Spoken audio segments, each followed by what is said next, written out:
Test, Test, Test.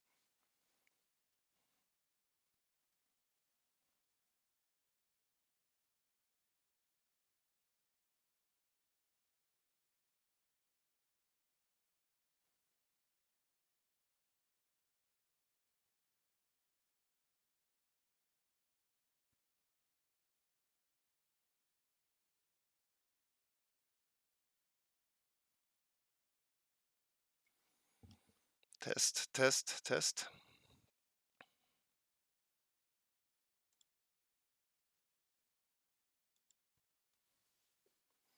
Okay, das klappt wunderbar.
Läuft, Leute. Wir sehen uns in 5 Minuten. Macht euch schon mal ein Bier auf.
Servus, Bavarian Petto!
Ja, servus Leute beieinander. Ich hoffe, ihr könnt mich gut hören.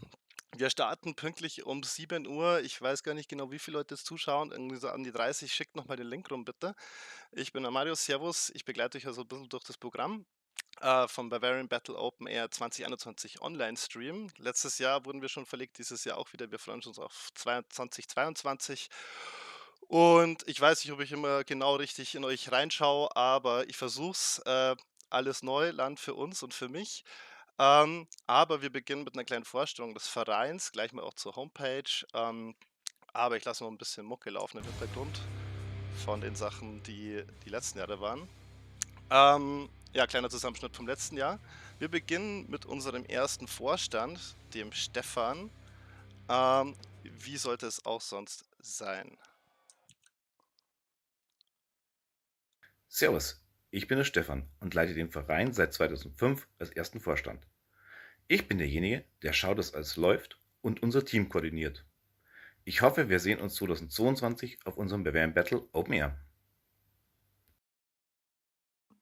Ja, der Herr Stefan, viele kennen ihn von euch. Er ist immer so, der im Hintergrund alle Fäden zieht. Er ist auch derjenige, der die Homepage für uns neu gestaltet hat, der da alles macht. Und zur Homepage hätte ich hier ein kurzes Bild für euch. Das zeige ich euch hier mal. Die sieht jetzt im neuen Look viel besser aus als zuvor. Und geht mal drauf, ihr braucht sie für später, ladet sie euch irgendwie zur Seite auf ein extra Fenster. Während des Quiz, das 15 Fragen für euch bereithält, braucht ihr diese Homepage wahrscheinlich des Öfteren, weil es geht um einige Sachen im Verein und unsere Veranstaltungen, unsere History. Und dazu bitte hier auf bavarianbattle.de schauen. Genau. Und dazu kommen wir auf jeden Fall später nochmal. Jetzt möchte ich euch jemanden weiteren vorstellen. Die kennt auch ganz bestimmt ganz viele Leute von euch. Viele von euch haben sie auf jedem Festival überall immer gesucht, nach ihr geschrien, nach ihr gerufen, aber ähm, nur bei uns gibt sie es wirklich in echt, in Fleisch und Blut und sie ist unsere Security-Chefin. Liebe Festivalbesucher, seit 20 Jahren sucht man sie auf allen Metal-Festivals. Wo findet man sie? Beim Bavarian Battle. Das einzige Festival in Deutschland mit der wahren Helga. Aber das Wichtigste ist doch eigentlich... Hauptsache zu. Ja, Hauptsache zur, Hauptsache zur. Gutes Stichwort, ihr habt durchgekriegt. Ich gönne mir heute ein gutes Augustiner Helles. Was anderes gibt es leider nicht. Da wäre eines unserer Mitglieder auf jeden Fall ganz schön schockiert, wenn ich da mit dem Kasten Augustiner ankomme auf dem Festival. Wie ihr alle wisst, Glasflaschenverbot sowieso. Und dafür gibt es einen Mann, den bestimmt jeder schon mal gesehen hat. Er ist das Nadelöhr, durch das jeder durch muss, der aufs Open Air will. Der Grisou. Servus, ich bin der Grisou und jeder, der aufs Open Air will, muss an mir vorbei. Und wer es immer noch nicht kapiert hat, bei uns ist Glasflaschenverbot. Und wenn ihr, so wie ihr da, was dabei habt, dann habt ihr Pech gehabt, weil die müsst ihr bei mir abgeben. Und nein, ich trinke die nicht, ich verkaufe die nicht, ich schmeiß die einfach bloß weg. Ja, Chris, Prost. So. Das brauche ich jetzt.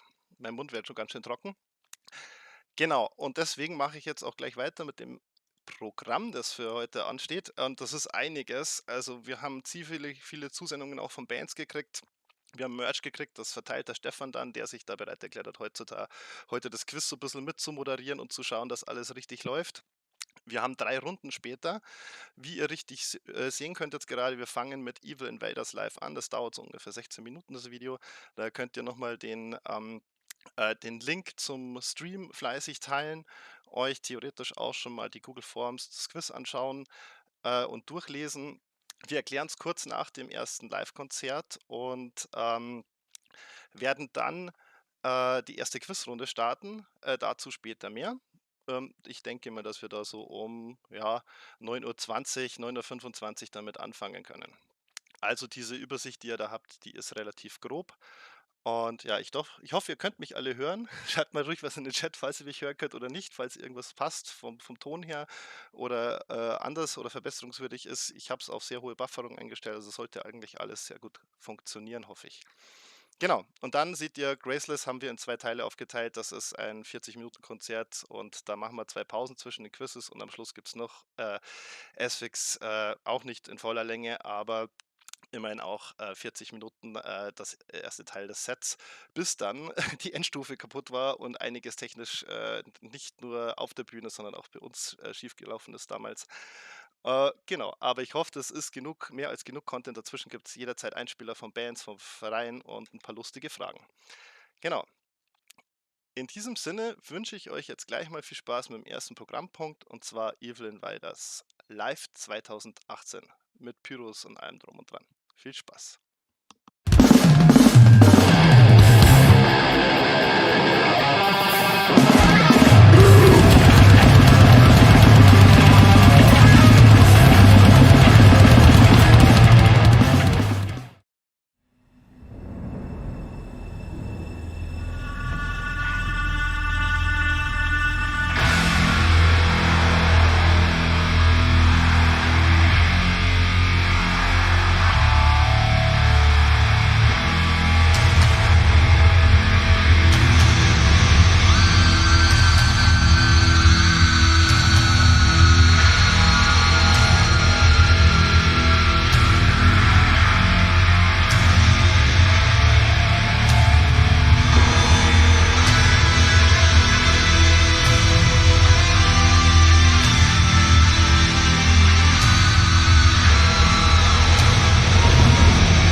Down.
Wunderbar. Jetzt haben wir den ersten Programmpunkt auch schon rumgebracht, liebe Leute. Jetzt schaut mal, ich hoffe mal, dass der Akku bei der Cam, hier muss ich nachher mal wechseln, aber dass der zum ersten Quiz noch hält.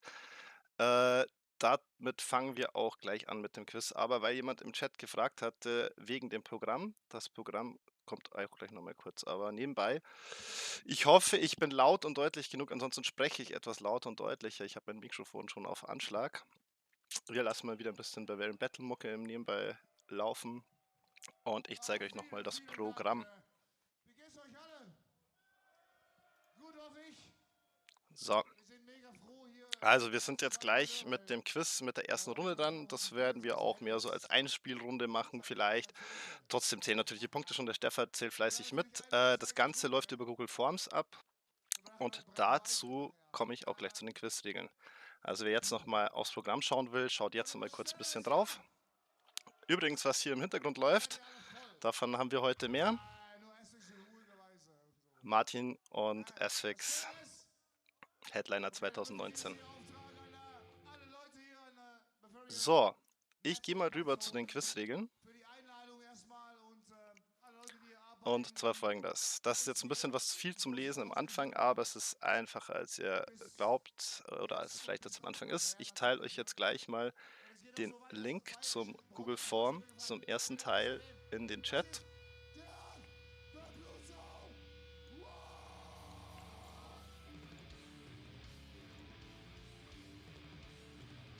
Und dann könnt ihr da euch schon mal einloggen.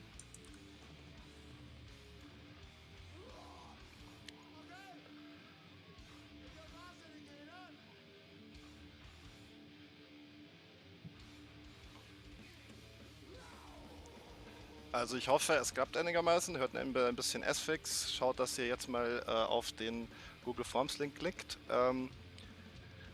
Ich denke mal, wir machen vorher auch noch mal einen kurzen Einspieler, dass ihr noch mal 5 Minuten Zeit habt, euch da reinzufuchsen.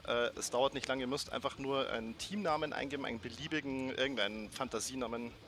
Zum Beispiel Irina Metalhead 666, ganz klassisch. Oder und zusätzlich auf jeden Fall die E-Mail-Adresse noch eingeben in dem Form jeweils. Wir haben 3 Forms für vorbereitet, also 3 Links. Da jeweils auch eure gleiche und richtige E-Mail-Adresse eingeben, damit wir das auch wirklich auswerten können und euch im Notfall dann eben auch eure Gewinne zukommen lassen. Es gibt einen Haufen Matchpakete, die will ich gar nicht alle auf einmal ankündigen. Wir haben sie vorher in den Posts auf Facebook und so weiter schon kundgetan.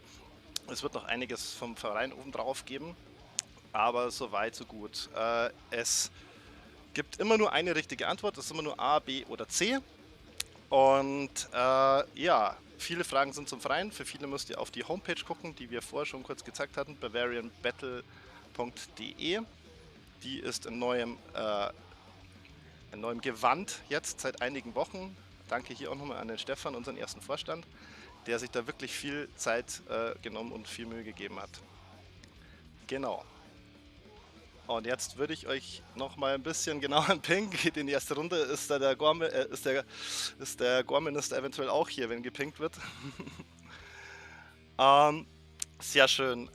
Ich lasse euch jetzt noch mal was von Crossplane reinlaufen, bevor wir mit der ersten Frage anfangen, hätte ich gesagt.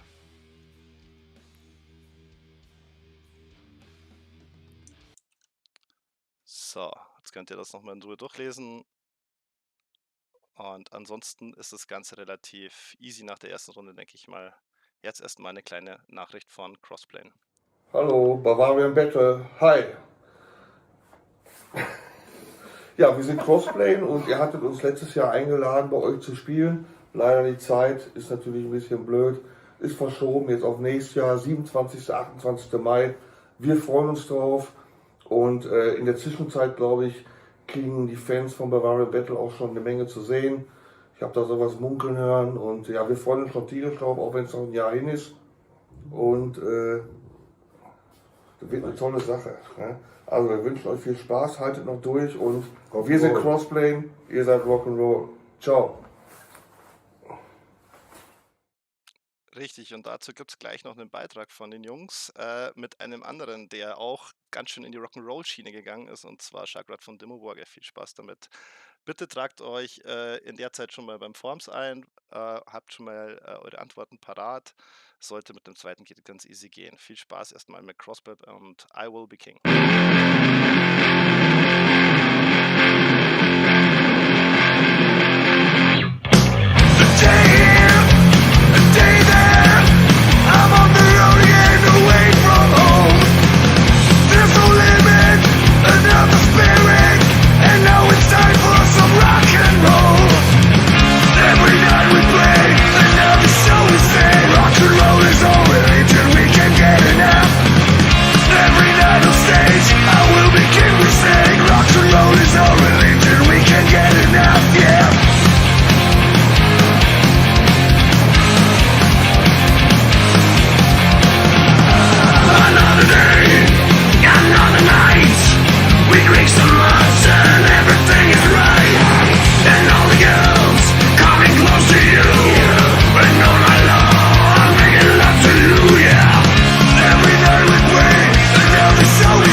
Ja,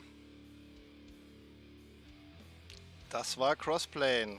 Sehen wir auch nächstes Jahr. Die waren auch schon ein paar Mal beim Bavarian Battle, also alte Bekannte. Und ja, jetzt legen wir endlich los mit dem Quiz.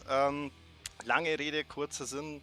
Ihr habt hier nochmal kurz die Regeln und ich würde sagen, wir fangen einfach gleich mal mit der ersten Frage an. Wenn ich sie denn finde. Da ist sie, jawohl. An welchem Datum fand das Bavarian Battle Winter 2006 offiziell im Flyer statt? Und auch dafür nochmal der Hinweis, geht auf die Homepage. Ich blende das jetzt immer hier oben ein bisschen ein, um euch nochmal zu zeigen. Dann okay, hier, Homepage-Alarm. Also soll es passen. A. Gar nicht. B. 14.01.2006. C. 14.01.2005. Tragt die Antwort ein. Merkt sie euch irgendwie. Ansonsten werden wir diese Fragen auch nicht extra wiederholen. Die Fragen finden nur im Livestream statt. Das heißt, euer Form ist eigentlich auch nur so konzipiert, dass ihr nur A, B oder C eingeben müsst als Pflichtfelder. Und für die nächste Frage habe ich einen Einspieler, dazu mache ich mal kurz die Musik aus, von der First Lady des Vereins? Ja, servus, hallo, ich bin die Maria. Ich bin bei unseren Veranstaltungen zuständig für die Backstage-Betreuung. Ich schaue, dass es den Bands gut geht, dass alles reibungslos abläuft hinten. Und was wollte ich jetzt sagen? Achso, ich habe natürlich eine kleine Quizfrage für euch. Und zwar, was für einen speziellen Wunsch haben Benediction dieses Jahr auf ihrem Rider gehabt? Ich gebe euch einen kleinen Tipp. Es hat nichts mit Drogen, Alkohol, Sex oder irgendwas zu tun. Es ist ganz was Stinknormales. Bin ich mal gespannt, wer darauf kommt. Also, wir sehen uns bei einer unserer nächsten Veranstaltungen. Schöne Grüße aus dem Bayerischen Wald übrigens. Wir sind gerade beim Campen. Sieht, da ist der Stefan. Hello. Also, bis bald. War gar nicht so lang, war on spot. Jetzt nochmal jedenfalls kurz die Regeln immer. Zweite Quizfrage. Welche Kleidungsstücke flankte Benediction, die leider jetzt nächstes auch nicht spielen? Da gab es Komplikationen, aber wir haben schon 2 neue kleine Headliner, auch Ersatz für Necrophobic. Vielleicht dazu mehr später. Werden auf jeden Fall 2 sehr geile Bands aus Amerika sein. Zumindest eine davon. Ja, die Maria hat euch die Frage gestellt. Schwarze Jogginghose, Kapuzenpulli, rote Socken und rote Unterhose oder 5-mal beliebiges Merch vom Open Air. Was wollten die Jungs von Benediction? A, B oder C?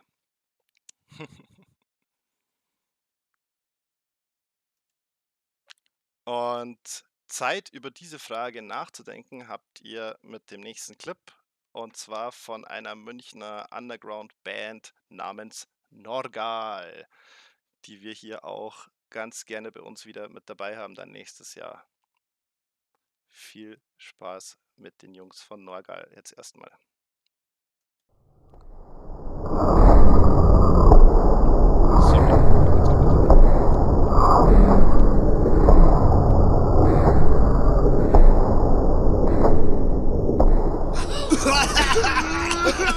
Can you call my mom?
Norgal mit The Mighty Man Flu. Wer kennt das Problem nicht als Mann? Und wir lassen wieder ein bisschen weiter die Erinnerungsmarke unten links laufen. Das ist der Trailer von 2019, den ihr da unten seht und hört. Kurz so ein bisschen Hintergrund. Ja, den behalten wir bei bis nächstes Jahr, würde ich sagen. Erstmal Prost in die Runde. Wir machen weiter mit Frage 3. Und jetzt muss ich das nur kurz hersuchen, weil das alles noch ein bisschen umständlich ist. Aber die nächste Frage. Welches Konzert auf der Homepage unter History fand nie statt? A. Bavarian Battle Open Air 2012, B. Revolution Contest 2010 oder C. das Bavarian Battle Winter 2019. Grovid lässt grüßen? Fragezeichen. Ja. Lest euch das in Ruhe durch. Überlegt euch eure Antwort, könnt ihr auch schon mal eintippen. Insgesamt bei dem Quiz ist es so, dass ihr natürlich erst auf Abgeben geht, wenn die erste Runde zu Ende ist. Und kurz nach diesem schönen, wunderbaren Teaser, diesen wunderbaren Bands, die damals gespielt haben,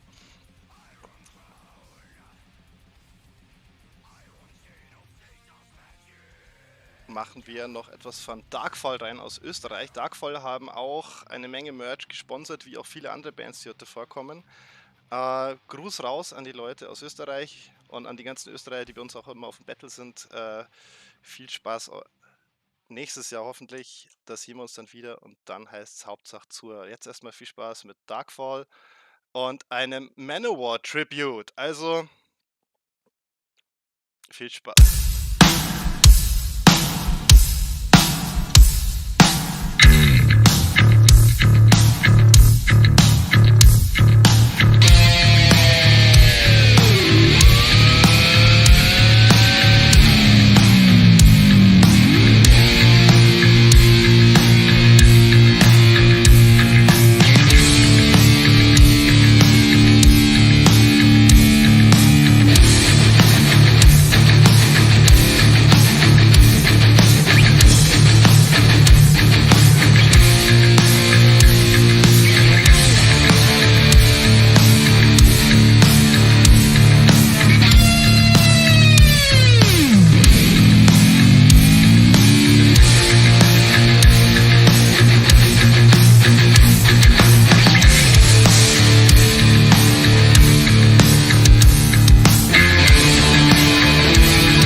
Hell and Kill.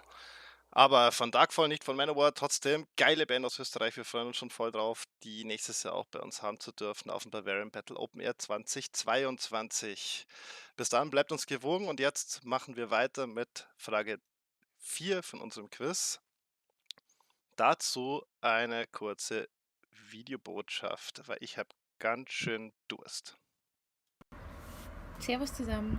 Ich hoffe, ihr habt alle gerade ganz viel Spaß beim Livestream und ich hoffe, wir sehen uns nächstes Jahr auf dem Bier beim Bavarian Battle. Bis dann!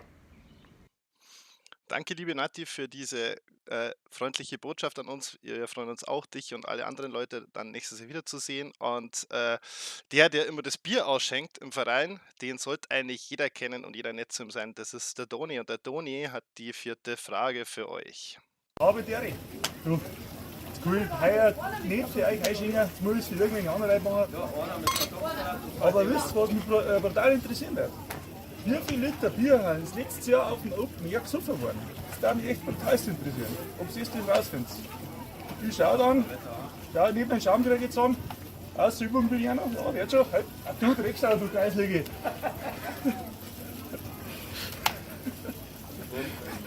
Heißt, na dann wünsche ich euch noch einen schönen Samstag. Prost!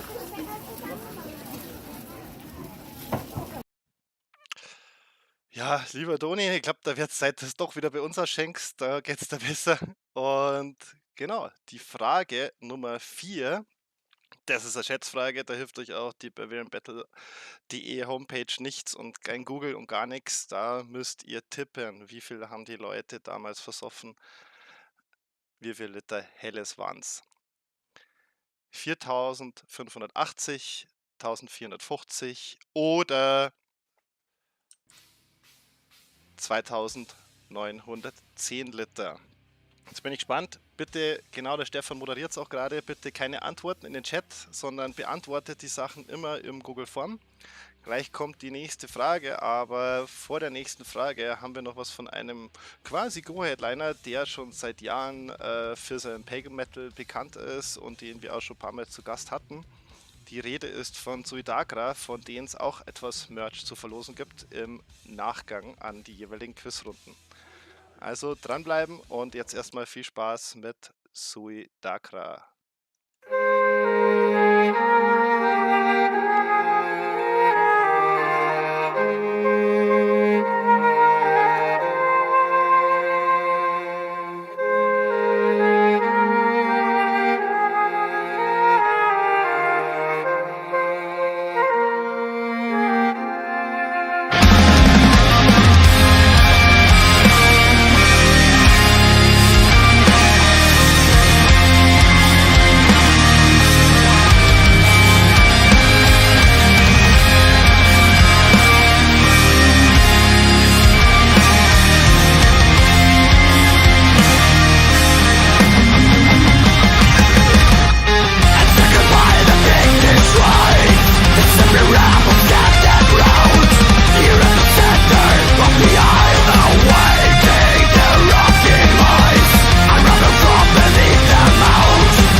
So, genau in dem Moment fragt mich der Stefan noch was wegen den Links für die Forms für den zweiten und dritten Teil. Da kommen wir noch dazu, Leute, das teilen wir dann auch nochmal. Ich hoffe, ihr habt den Link für die erste Runde alle schon gekriegt und teilweise auch ausgefüllt. Das verwaltet alles der liebe Stefan heute für mich, sonst wäre das so ein bisschen viel, glaube ich. An dieser Stelle auch vielen Dank an alle Vereinsmitglieder, alle Leute, die mitgeholfen haben, auch meine Filmcrew, auch den Kraxi von Sick of Sound. Ich habe noch gar keinen Shoutout heute gemacht, aber wo fange ich an, wo höre ich auf? Ja, er ist auch verantwortlich für den Mix dessen, was wir jetzt dann gleich hören werden, und zwar den ersten Teil von Graceless. Davor aber noch die Frage 5. Hier habt ihr nochmal kurz Frage 4. Und ich mache noch ein bisschen Mucke. So, ich hoffe, ihr hört mich deutlich genug. Ich schaue so ein bisschen, dass ich einigermaßen im Pegel spreche und das von der Lautstärke her besser läuft als am Anfang. Quizfrage Nummer 5. Welche 3 Bands spielten auf dem Bavarian Battle Winter 2013 nicht? Flammensturm, Rabenwolf, Asirius? Wäre die Antwort A. B. Asirius, Rabenwolf oder Kruderlach? Oder C. Flammensturm, Laceration, Warriors of the Grim and Frostbitten oder Rabenwolf? Diese 3 oder B oder A. Und jetzt muss ich kurz mal gucken, weil ich will euch noch mal kurz darauf hinweisen, dass man dazu auch gerne auf der Bavarian Battle die Homepage spoilern kann. Kann euch helfen, muss euch nicht helfen. Ich glaube, sie stehen alle auf dem Flyer und von daher müsst ihr schon dort gewesen sein oder irgendwie anders euch zu helfen wissen. Oder wie so oft vielleicht auch schätzen. Macht aber nichts, mitspielen ist das Wichtigste. Wir freuen uns über jeden, der mitmacht und ein bisschen Spaß dabei hat. Ja, wie der Gormeister sagen würde, ping in die nächste Runde. Jetzt ist Frage Runde 1 abgeschlossen und ich habe eine kleine Grußbotschaft von den Jungs von Graceless für euch, die sich wahnsinnig gefreut haben, vor 2 Jahren einzusteigen, kurzfristig und uns auszuhelfen und einen coolen Gig hingelegt haben. Und auf jeden Fall eine Death Metal Band ist, die ich weiterempfehlen würde. Ich glaube auch, dass sie ganz schön viel wieder machen, aktuell Livestreams, Konzerte. In Holland geht es richtig ab zur Zeit. Bei uns geht es hier online weiter ab und jetzt erstmal viel Spaß mit Graceless und wir sehen uns nach den ersten 20 Minuten zu Runde 2 und dann gibt es auch gleichzeitig eine kurze Auflösung der Antworten oder der Fragen zu Runde 1. Jetzt erstmal viel Spaß mit Graceless. Hey, we are Graceless telling you to watch the Bavarian Battle Open Air stream this Saturday at 7. They're gonna have some cool stuff like metal videos and giveaways and a full Graceless show. See you there, man. Bye.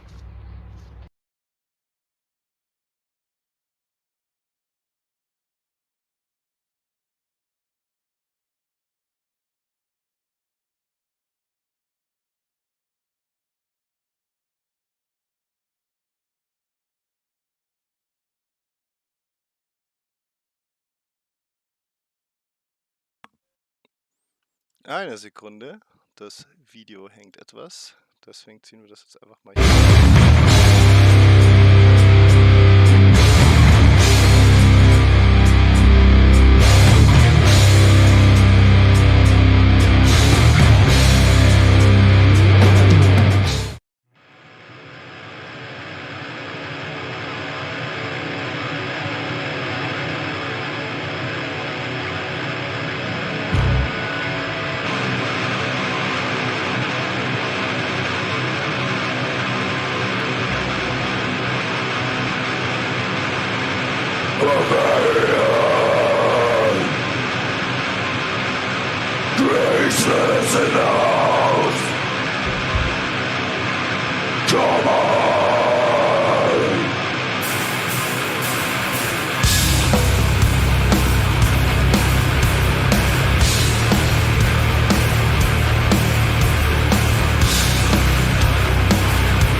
To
it, isn't it? Thanks for having us.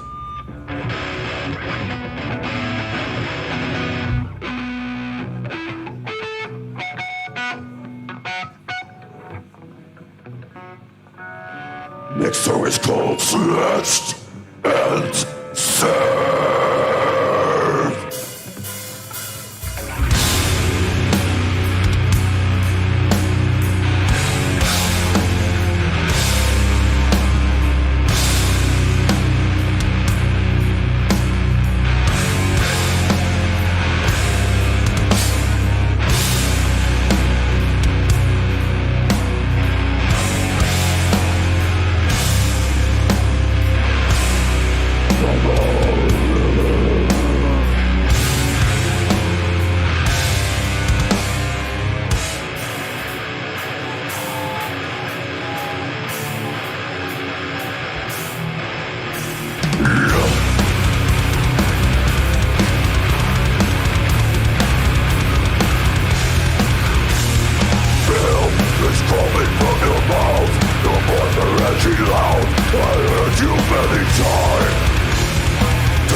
Lockstock!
Thank you very much.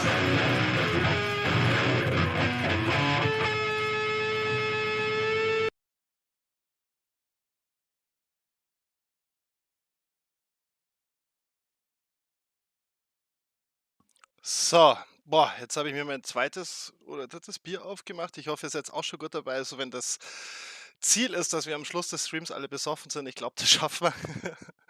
In diesem Sinne, Hauptsache zur Prost. Wir machen weiter, gleich mit Runde 2 und mit der Auflösung des Quiz Runde 1. Wir fangen von hinten an mit den Fragen. Da wäre die richtige Antwort gewesen. Antwort A, Flammensturm, Rabenwolf und Asirius. Keine Sorge, der Stefan wird euch nebenbei informieren, wie die Gewinner aussehen und wer da welchen Merch kriegt und so weiter. Das übernimmt alles unser Stefan. Ich habe jetzt die nächste Frage für euch und da, Frage 4, hat der Doni auch die Antwort parat. Wie soll es denn auch anders sein? So, da ist er. Was? Achso, er hört sich schon wieder. Ja, ich habe eine Frage gestellt, ich habe das bestimmt gewusst. Aber es waren heute auf, da ist ein gutes Bier, habe ich gesehen. Schau hier, da, ein ganz gutes Bier. Ein Hoch auf die Naxel. Aber die Antwort ist 2910 Liter Bier. Okay. Habt ihr es verstanden? Ja, freilich. Von den Prost, Mahlzeit.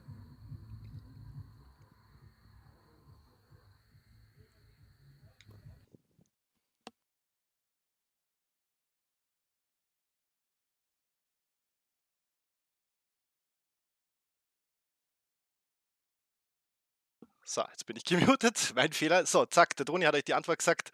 Wie soll es auch anders sein? Also 4580 Liter, wenn wir das mal schaffen, dann Prost Mahlzeit.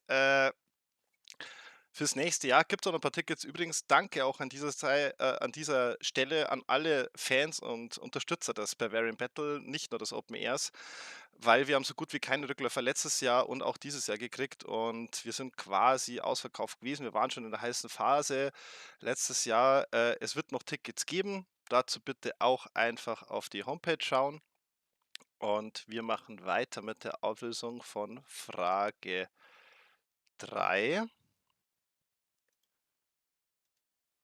Da wäre die richtige Antwort gewesen das Bavarian Battle Open Air 2012. Wenn ihr dazu Fragen habt, warum und wie auch immer, das weiß alles der Stefan, der ist schon seit Anfang an dabei. Frage Nummer 2. Die Maria hat euch die Frage gestellt, die war lustig, als wir das damals gelesen haben im Bandrider. Sie wollten rote Socken und eine rote Unterhose haben. Wer weiß warum? Wer weiß warum?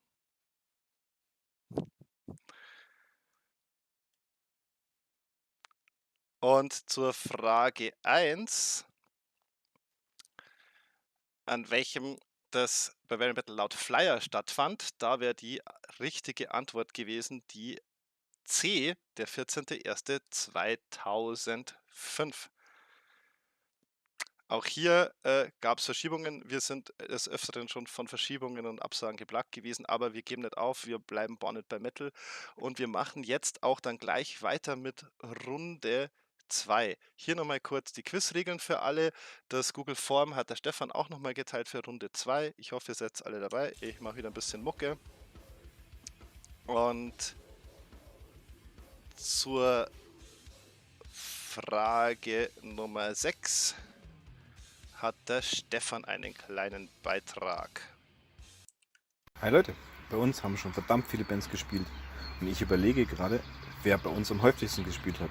Vielleicht könnt ihr mir helfen. Waren es etwa Commander, Pequod oder Hellstone? So, ich hoffe, ihr habt alle zugehört. Macht jetzt euren Google Forms aus, füllt das wieder aus, am besten denselben Team- oder Alter-Ego-Namen wie vorher nehmen. Bitte auch dieselbe E-Mail-Adresse verwenden. Kommt uns entgegen, kommt euch entgegen, auch wenn es um die Verteilung des Merch geht. Welche Band hat am häufigsten bei uns gespielt? Und ja, wie soll es auch anders sein? Es ist eine Band aus der Region, aus der Münchner Ecke, Commander, Pequod oder Hellstone. Ich hoffe, ihr kennt die alle. Wenn nicht, checkt die mal aus. Super geile Death Metal Bands. Teilweise Richtung Thrash, teilweise ein bisschen Oldschool, teilweise ein bisschen moderner. Auf jeden Fall live und auf CD super geil. Diese Frage lösen wir auch wie den Rest am Ende von Runde 2 nach dem zweiten Teil von Graceless auf. Jetzt aber erstmal zu einem Beitrag von einer Band, auch aus der Ecke, und zwar von Profanity. Und einige von euch dürften den Thomas von Profanity auch kennen. Der Thomas hat eine kurze Grußbotschaft an uns gesendet. Servus, grüßt euch, habe die Ehre, da ist der Thomas von Profanity. Im Namen aller von Profanity kann ich euch nur sagen, wir freuen uns schon wahnsinnig aufs nächste Jahr 2022, aufs nächste Bavarian Battle, und wir hoffen, dass wir möglichst viele von euch dort wieder sehen können, treffen werden, dass wir eine gute Zeit miteinander haben.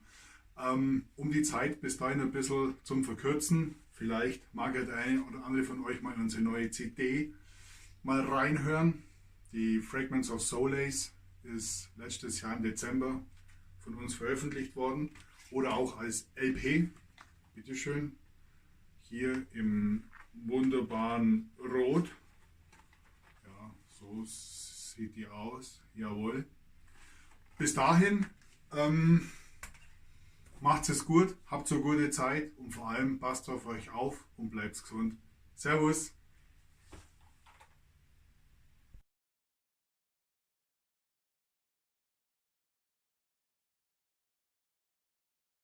Merci Thomas, und ich vergesse schon wieder das Mikro anzufangen. Wer an dieser Band Gefallen finden will, kann sich jetzt einfach mal das Playthrough von dem relativ neuen Lied von den Death Metalern aus Augsburg und sogar mittlerweile aus Österreich, Oberbayern, der ganzen Ecke reinziehen. Die Autopsy, und zwar jetzt vor Quizfrage Nummer 7. Quizfrage Nummer 6 ist jetzt dann weg. Viel Spaß mit Profanity.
So, und wir machen weiter mit Frage Nummer 7.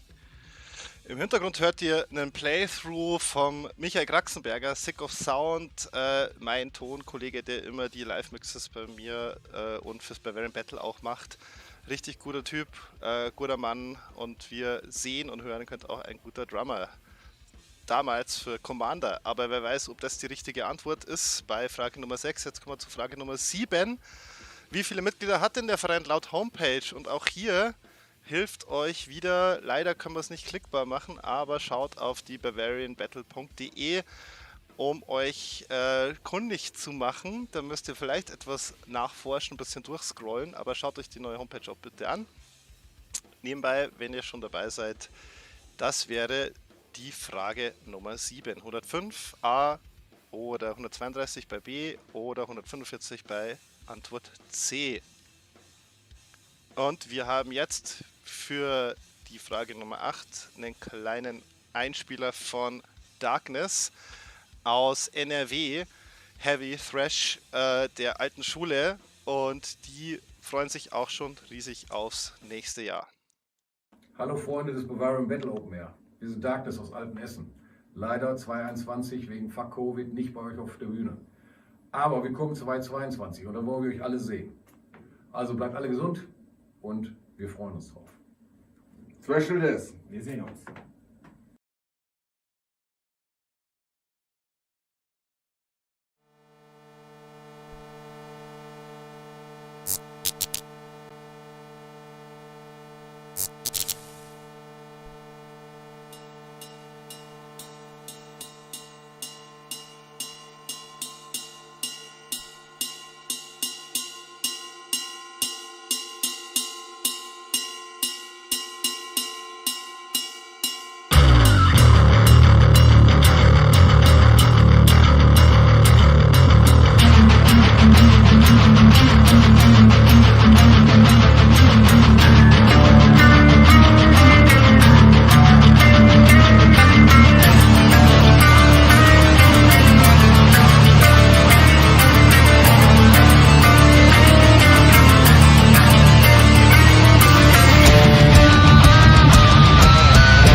Jawohl, hier habt ihr nochmal eine kurze Quizfrage Nummer 7. Das waren Darkness mit Every Time You Curse Me. Nächstes Jahr auch bei uns auf dem Open Air. Bunter schwarzer Blumenstrauß aus Death Metal, Heavy Metal, Thrash Metal und auch Black Metal. Nächstes Jahr bei uns, so wie wir es lieben und so wie wir es gerne auch wieder hätten. Der nächste Einspieler kommt von, jetzt habe ich gerade die Gewinner gelesen, Siegerin Nummer 3 der ersten Runde, und zwar von der Irena und vom Franz. Aber erstmal zu Frage 8.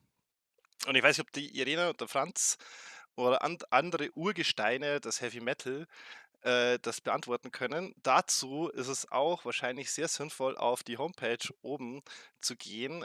Ich habe sie nur so ein bisschen verlinkt. Leider könnt ihr nicht draufklicken, aber schaut auf bavarianbattle.de. A. Am 22.01.2006. B. Am 15.10.2006 oder am 15.01.2006. Das wäre C. Und wer das Logo kennt, wenn ich mich jetzt mal hier kurz wegmute, wer das Logo kennt, sieht, dass wir da immer Established 2006 in unserem Logo drin haben. Aber wann? Wann wurde der Verein gegründet? Und jetzt kurz zur Irena und zum Franz. Servus, wir sind's Franz. Und Irene. Ja, normalerweise waren wir jetzt gerade live auf dem Bavarian Battle Open Air, aber es haut ja heuer leider nicht hin. Aber das wird nächstes Jahr dafür umso geiler. Spaß hat es immer gemacht. Ja. Wir freuen uns aufs nächste Jahr. In diesem Sinne, da Nach die dem Song. altbewährten Bavarian Battle Open Air Motto: Hauptsache zur Prost. Prost. Und bevor ich es vergiss, nächstes Jahr brauche ich neue Flyer, weil ich habe immer nur die 2020er. Pfiat euch. Servus. Danke Franz, danke Irene. Ja, ihr kriegt neue Flyer. Mach mal alles, wenn wieder Konzerte und alles normal weiterläuft. Dann sieht man sich hoffentlich auch wieder vor Ort und hoffentlich nicht nur bei den Bavarian Battle Geschichten, sondern überall in München und Deutschland und wo Metal läuft und geile Mucke los ist. Live vor allem. Jetzt haben wir noch was von Soul Demise. Aus Soul Demise haben einige CDs beigesteuert zum Quiz. Bevor wir zur Frage 9 kommen, also viel Spaß mit ein bisschen Death Metal à la At the Gates aus Bayern.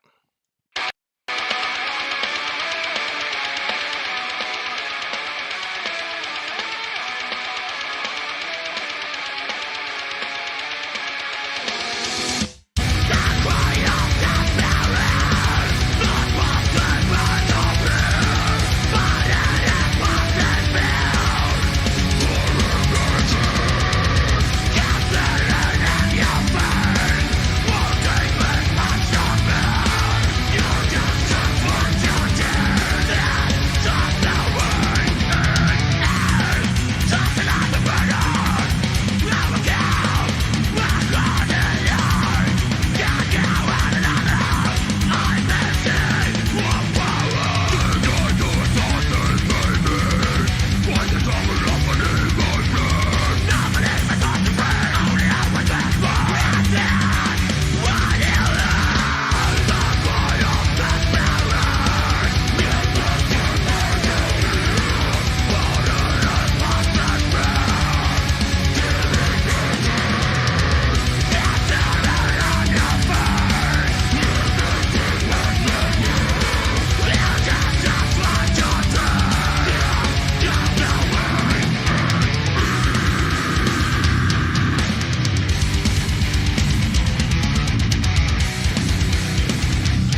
At the Gates? Nein, Soul Demise aus Bayern. Geile Mucke auf jeden Fall.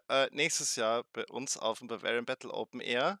Und jetzt kommt gleich die Frage 9. Wir sind richtig schön schon in Runde 2 mittendrin. Welchen Kurs bot der Verein laut der Homepage des Jugendrings Rosenheim an?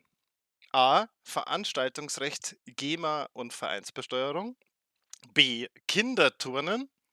Oder C. Drum Percussion. Lest euch die Frage in Ruhe durch. Überlegt euch, was ihr antworten wollt. Leider hat die nächste Band jetzt keinen Einspieler für uns, weil der Sänger kurzfristig etwas am Schwächeln war. Letzte Woche noch Geburtstag gehabt. Schöne Grüße an den Elias hier, gute Besserung dir auch. Es geht um Sweeping Death, auch eine Band aus Bayern, eine von der jüngeren Riege, und es ist nur zu hoffen, dass wir nächstes Jahr und die Jahre drauf auch immer wieder neue Bands haben. In diesem Sinne erstmal zur Quizfrage 9. Viel Spaß mit Sweeping Death.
Ja, Sweeping Death, liebe Leute.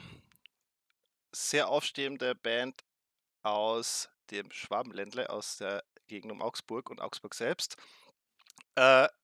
Nächstes Jahr auch bei uns auf dem Open Air, haben auch was zum Merch beigesteuert für diese ganze Quiz-Geschichte, die wir heute veranstalten. Hier seht ihr nochmal die Frage 9.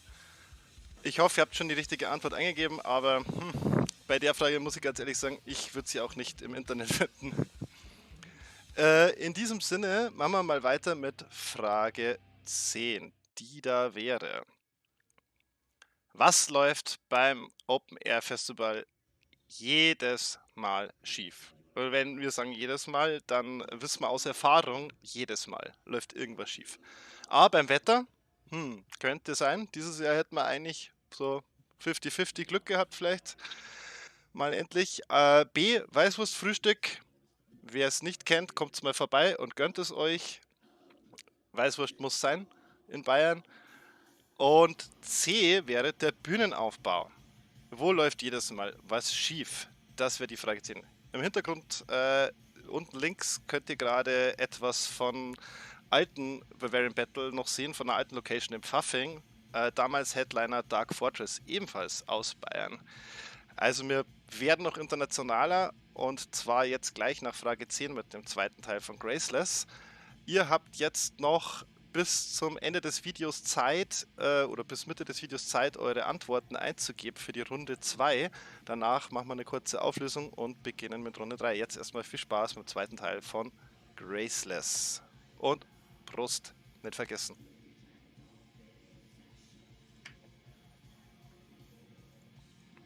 So, und jetzt hoffen wir, dass es funktioniert, weil sonst sind wir alle traurig.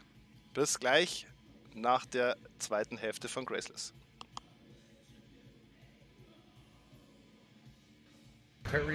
Hey!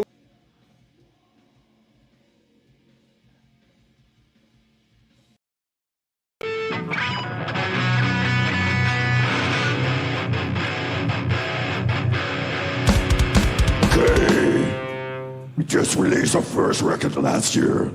It's called Shadowlands. It's a title track.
Concern the blame. We are the dead. Rotten soil we lie. Our lives must be shattered. The shadowlands we die.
Eddie.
keep him alive. Thank you very much, Bavarian. It's not the first time, it's certainly not the last. But this is the last song. It's called The Iron Tears of Moxel.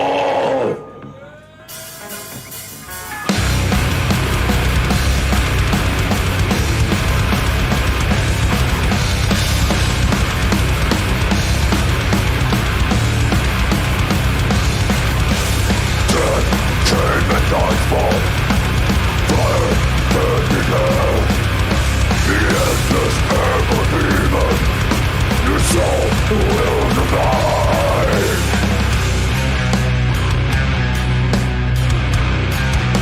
The iron tears of Moxel.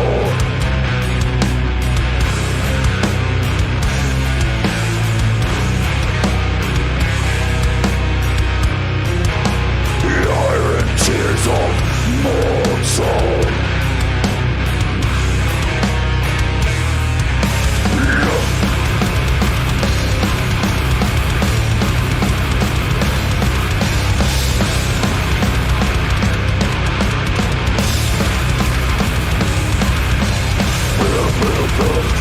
Constellation, dead from the ground, live beyond despair.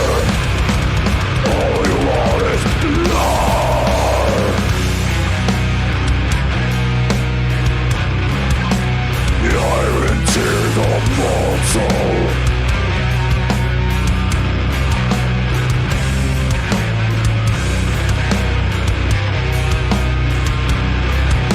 The iron tears of Moxel.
See you there in a few seconds and let's have some fucking beers, my friend.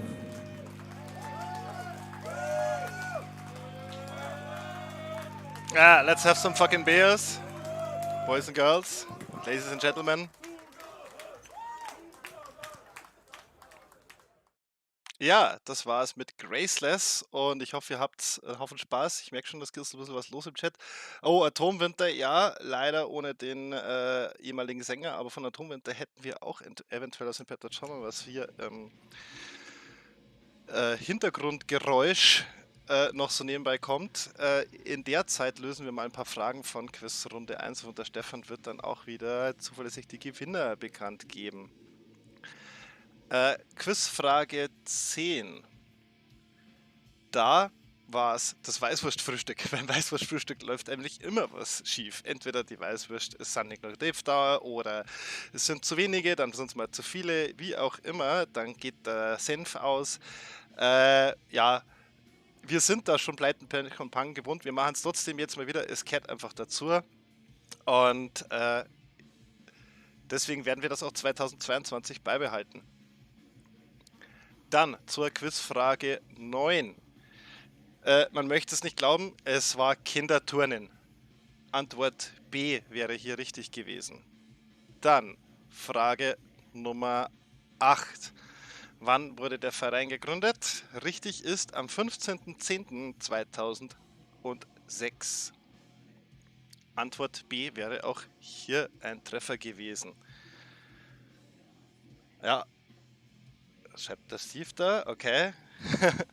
Ja, also ich sehe schon, viele freuen sich auf Unleashed, einige auch auf andere Bands. Lucifer's Child wird super geil, zu denen haben wir nachher noch einen Beitrag, auch eine Grußnachricht und eine LP, die da verhökert wird von uns heute. Und mein persönlicher Favorit Nagelfahrt, zu denen habe ich noch eine Bonusfrage, nachher komme ich aber noch dazu, wenn wir mit Runde 3 anfangen. Zu Frage Nummer 7. Wie viele Mitglieder haben wir denn aktuell laut Homepage? Die richtige Antwort wäre 132 und das ist echt eine stolze Zahl. Jedes Jahr ein bisschen gewachsen, trotz jetzt der Ausfälle. Bleibt uns treu, tretet uns bei. Das Formular findet ihr auf der Homepage bavarianbattle.de. Oben habt ihr ein paar Ausschnitte dazu, wie sie jetzt aussieht. Schaut einfach mal drauf. Ihr braucht sie auch für die nächsten Fragen. Vielleicht auch nicht. Auf jeden Fall lohnt es sich drauf zu schauen. Welche Band war am häufigsten auf einer Bavarian Battle Veranstaltung? Da wäre die richtige Antwort Pequod gewesen. Command & Hellson sind auch regelmäßig bei uns dabei, aber Pequod, ich glaube, Stefan gemeint 8-mal mit Abstand am häufigsten bei uns dabei. Genau, und das wären alle Fragen zu Runde 6 gewesen. Jetzt nochmal die Quizregeln für euch alle, bevor wir mit Runde 3 starten. Und jetzt lassen wir noch ein bisschen im Hintergrund Dark Fortress laufen. Und jetzt kommt gleich auch noch ein cooler Einspieler von jemandem, den ich ganz besonders super finde für Bayern und für die ganze Metal-Szene. Und ohne den eigentlich sich das keiner so wirklich vorstellen kann, wie Brutal Death Metal aus Bayern sich anhören sollte. Und der Andi Rieger von Macabre Demise. Schönen Gruß an dich, Andi, weißt du bist im Chat. Prost dir. Wir sehen uns spätestens wieder auf die Konzerte irgendwo in Minga. Und aller spätestens nächstes Jahr. In diesem Sinne erstmal Manege frei für den Andi. Habe die Ehre. Also ich freue mich schon brutalst aufs Bavarian Battle 2022. Hey, da kommen auch jede Menge geile Bands.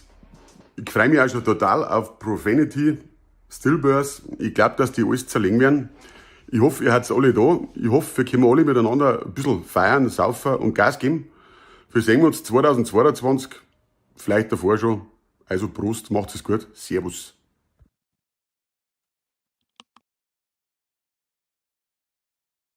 Merci, Andi. Danke dir für deine Grüße. Und ja, Stillbirth. Die Jungs auch super geil. Schaut mal auf ihren Shop. Den findet ihr vielleicht nahe sogar nochmal in der Chatbeschreibung. Mal schauen, ob ich ihn noch teilen kann, ob ich es schaffe. Stillbirth, auf jeden Fall eine sehr geile Band. Müsst ihr mal gesehen haben.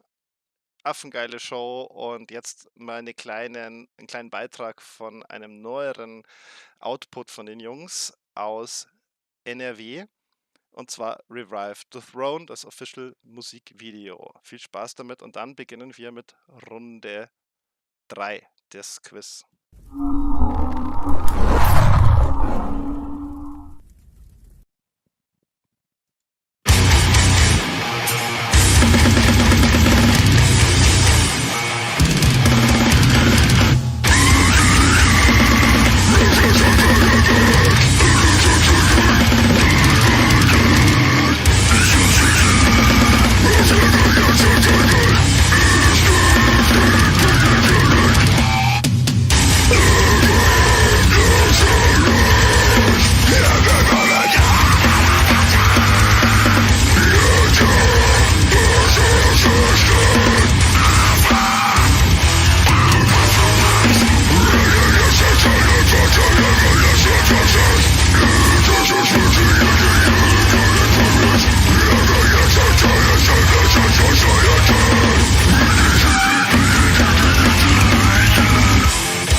Ja, die BK Studios, Shoutout an den Dommy hier auch an der Stelle. Sind sie nicht sympathisch, die Jungs? Sind sie nicht lieb? Coolster Merch von denen. Also ich empfehle sehr die Badehosen, die Badeschlappen und auch andere Sachen, die die da haben. Freue mich schon riesig, wenn sie nächstes Jahr wieder mal nach Bayern kommen. Ja, jetzt machen wir weiter mit Runde 3, das Quiz, die finale Runde mit Bonusfrage, nicht vergessen. Dazu wieder ein bisschen Mucke laufen lassen. Ja, was war das Besondere am Bavarian Battle Winter 2006? Das Konzert wurde überzogen und der Verein durfte 2 Jahre keine Veranstaltungen im Lokschuppen durchführen. Hartes Stück, harte Nummer. Wäre ja nicht das erste Mal gewesen oder das letzte Mal bei uns, dass wir irgendwo was canceln müssen oder gecancelt werden. B, es waren nur gut 100 Besucher anwesend. Und C wäre, es brach Feuer aus. Ja, Feuer ist immer eine knifflige Geschichte. Aber diese 3 Antwortmöglichkeiten habt ihr. Schaut, dass ihr die jetzt bei Google Forms eingibt. Nicht vergessen. Ja, geht auf den Quizlink, den der Stefan euch im Chat gegeben hat. Ich mache, glaube ich, mal ein bisschen die Musik ein bisschen lauter. Weil man hört es ganz gut, glaube ich, oder? So. Ich muss, glaube ich, auch deutlicher sprechen. Das Bier stellt sich schon langsam ein. Der nächste Einspieler ist von einer der Bands, wo ich sage, ja, Wahnsinn, da freut man sich schon richtig drauf, als jemand, der Fan des Bavarian Battle ist, weil da kommt ein Teil einer Band zurück, die für uns ein Meilenstein war, damals vor einigen Jahren. Und hier erstmal schöne Grüße aus Griechenland für euch. Greetings, this is George on behalf of Lucifer's Child, and we really look forward on participating at Bavarian Battle. For the moment, enjoy our online edition, and we really look forward on meeting you in person. Hell awaits.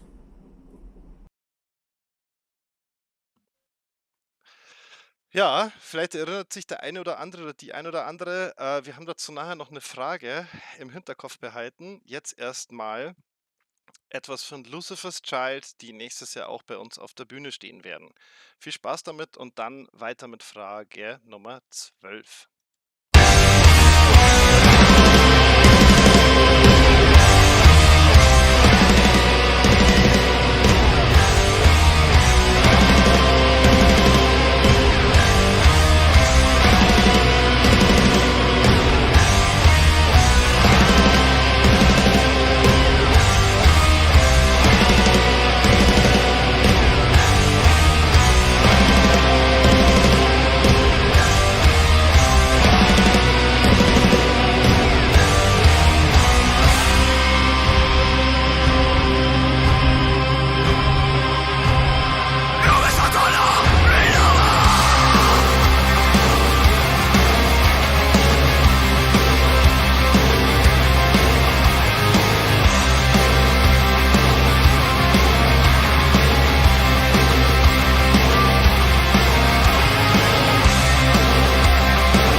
hammergeiler Scheiß. Ich freue mich schon sehr dermaßen, die endlich mal live zu sehen. Die nächste Frage, hier nochmal ein bisschen die alte Frage zum Mitlesen. Die nächste Frage ist entweder was für die Leute, die schon öfters auf unseren Veranstaltungen waren, vor langer Zeit schon dabei waren, oder vielleicht auch auf Facebook schauen und dort bei BB Events die Bildergalerie durchschauen wollen, weil da gibt es ein Beweisfoto, das wir euch nachher noch zeigen zu der nächsten Frage. Und zu der komme ich jetzt. Welche Band entdeckte 2015 die Weißwurst für sich? Waren es A. Negator, B. Rotting Christ oder C. Deserted 4? Alle diese Bands waren bei uns auf dem Line-Up damals. Alle Bands haben abgerissen. Und ja, jetzt ist die Frage, welche von diesen Bands, sie kommen alle nicht aus Bayern, welche von denen hat die Weißwurst für sich entdeckt damals, 2015? Zur Auflösung kommen wir nachher noch per Bild. Jetzt erstmal was von einer weiteren Heavy-Band, die nächstes Jahr bei uns spielt, Iron Angel, die auch ein bisschen Merch beigesteuert haben. Schöner Dank geht nach Hamburg, Gruß in den hohen Norden Deutschlands. Jetzt erstmal viel Spaß mit Iron Angel. Wir machen gleich weiter mit Frage 13.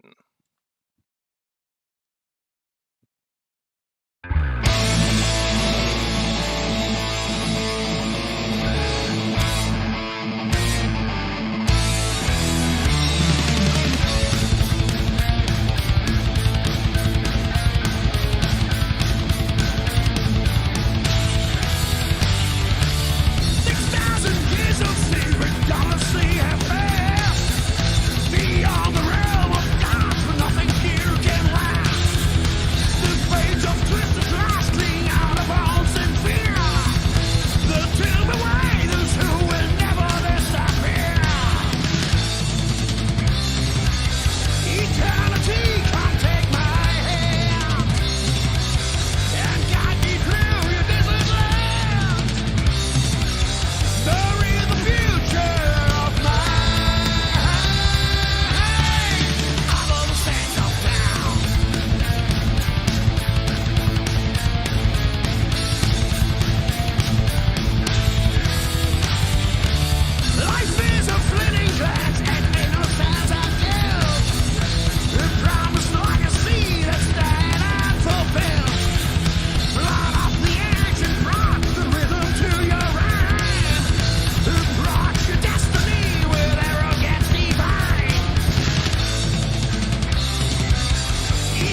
Iron Angel, Heavy Metal aus Hamburg. Wir freuen uns schon riesig drauf. Wie gesagt, von harter bis etwas melodischere Mucke ist alles dabei bei uns. Wer den Verein kennt, schon ein paar Veranstaltungen weiß, wo die Kerbe reinschlägt. Jetzt schauen wir mal, wie es hier ein bisschen weitergeht mit dem Quiz. Ich muss zugeben, ja, jetzt kommt schon langsam der Pegel nach dem x-ten Ping, wie manche Leute sagen würden, oder nach dem zigsten Prost. Ja, das Bier ist offen, von daher erstmal Prost beieinander. Hauptsache zu. Ja, welche Band hat die Weißwurst entdeckt für sich? Mal schauen,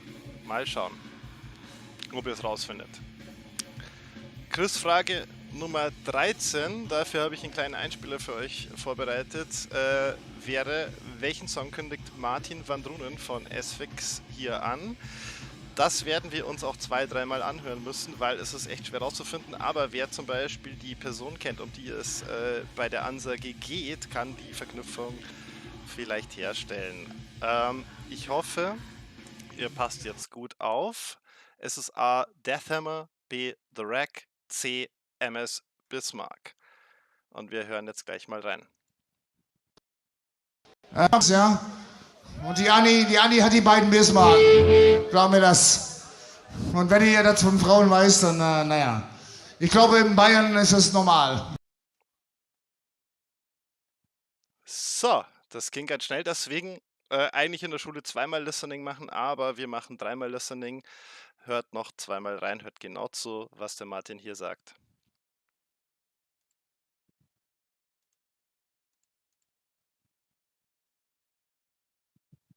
Anni Hammer Promotions, ja.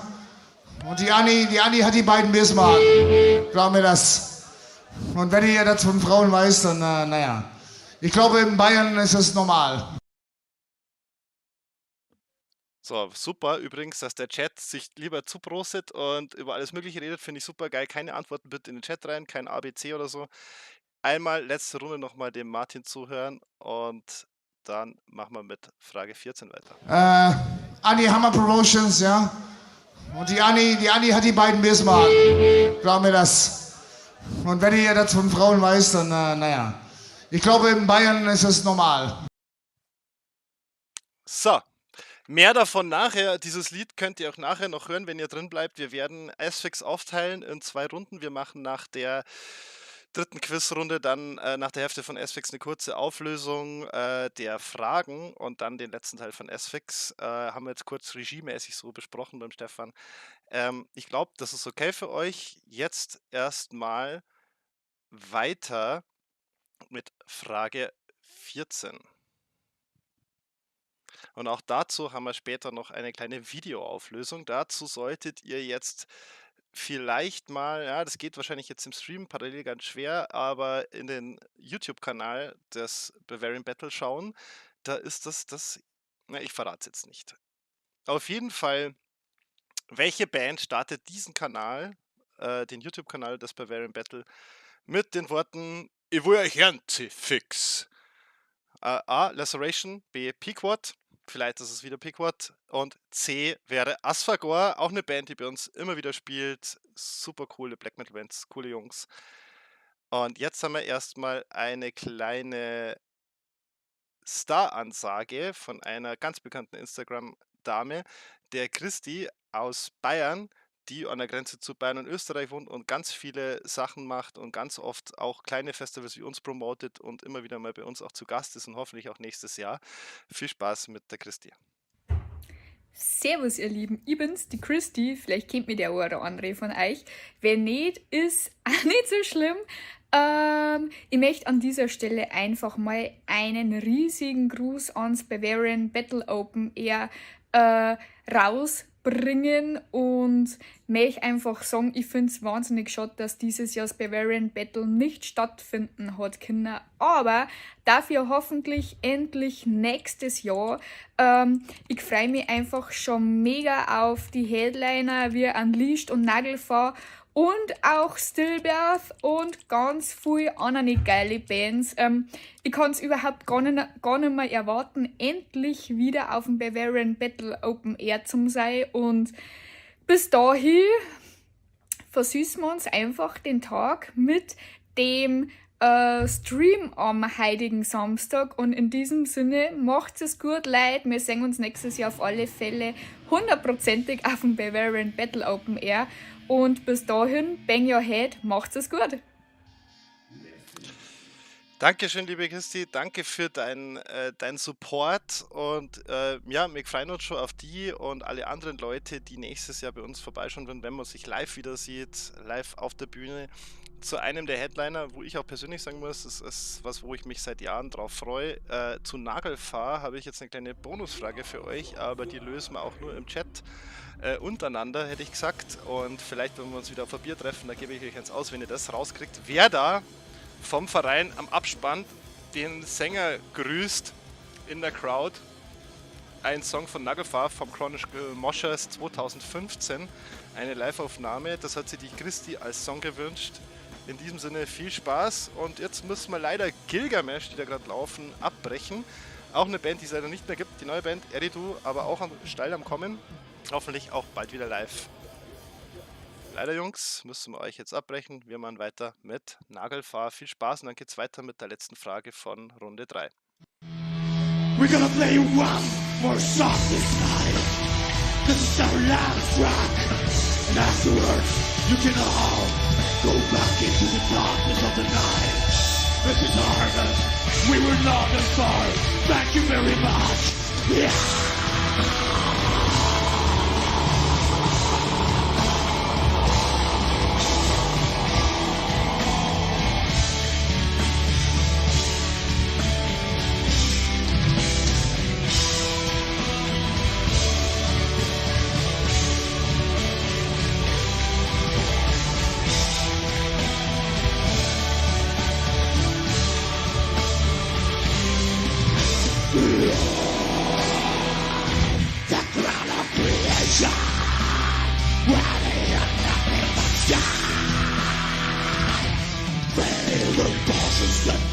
Should have been born.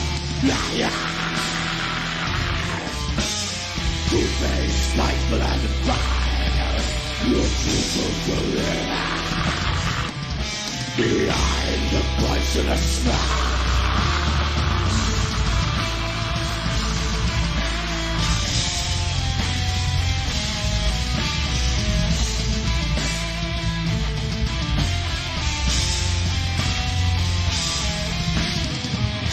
Deceiver, no teach of the world to stop on his lobby of time. The avoiding vessel is what makes my body go on. That was a dream of betrayal. But that's the threat of life.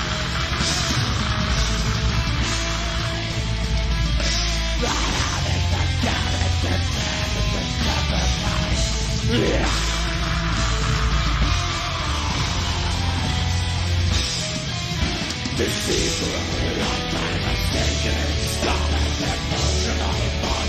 I feel I'm the total of destiny now. I'm nothing for now. The time has come to reconstruct. Write it down, all of your time. Forever you'll be the greatest travesty. The essence of humanity. You failure, the equivalent of life. Attracted with the bonded and the sin, so stay away from me. Deceiver, I'm mistaken, it's stolen the emotional point. I feel I'm the total of destiny now.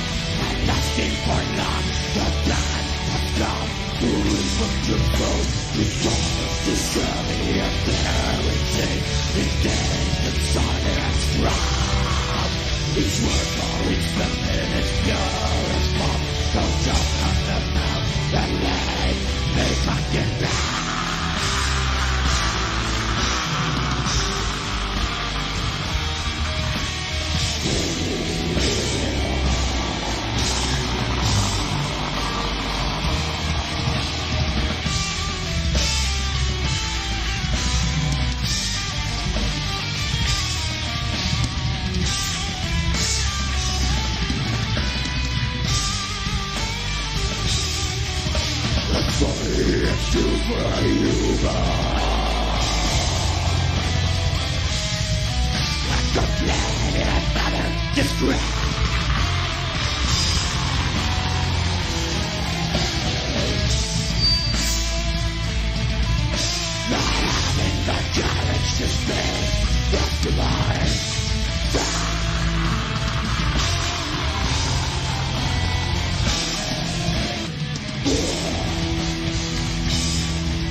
So, und jetzt passt es mal ganz genau auf.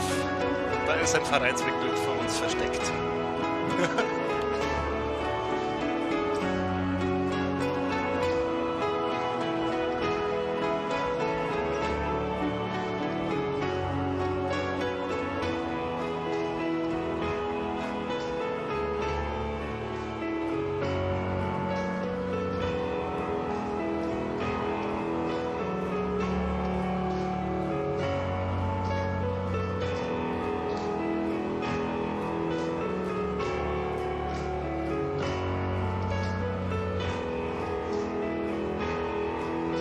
Er hatte sogar unser Vereinsshirt an.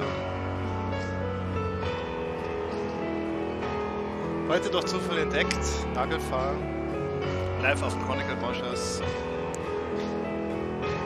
Eins von vielen Kleingeldfestivals.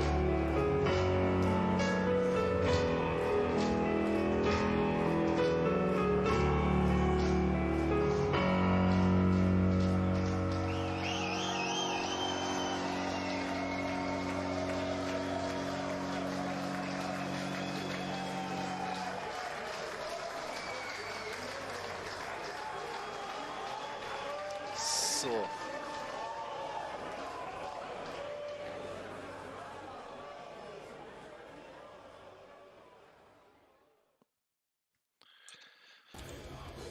Dann machen wir doch weiter mit Gilgamesh, Aeons of Fate im Hintergrund.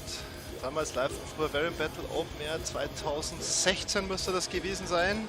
Grüße raus an den Andi, den Emanuel, den Wedler und die ganzen anderen Leute, die da mit dabei waren und ein wichtiger Teil der Mental-Szene in Oberbayern und in München sind. Nach wie vor. Und ich kann es kaum erwarten, bis es wieder losgeht. Ich hoffe, oder ich denke, ihr auch. Jetzt machen wir mal mit der letzten Frage weiter, bevor ich mich vollkommen verquatsch. Und zwar Frage 15. Und da haben wir wieder mal den Stefan drin.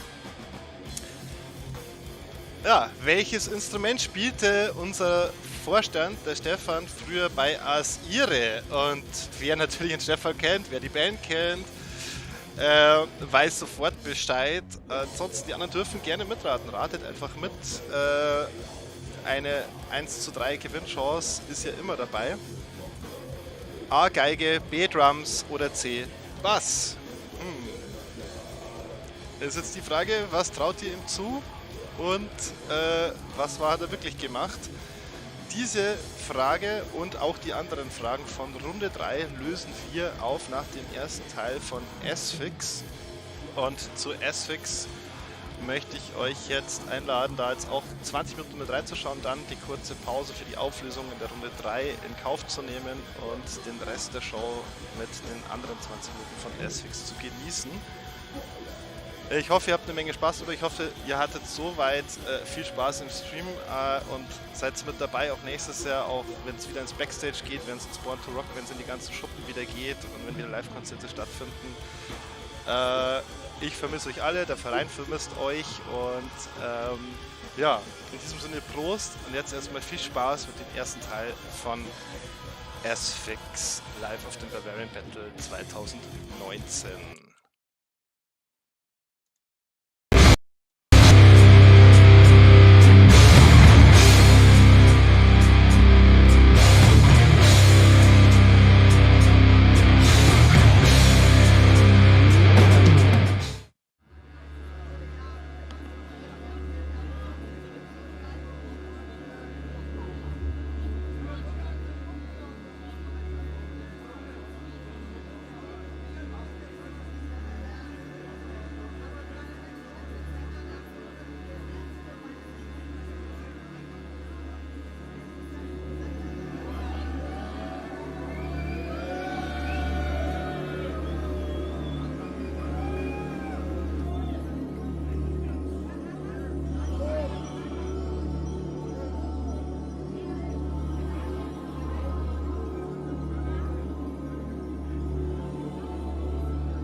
Wir sind S-Fix aus der Niederlande und wir spielen Death Fucking Metal!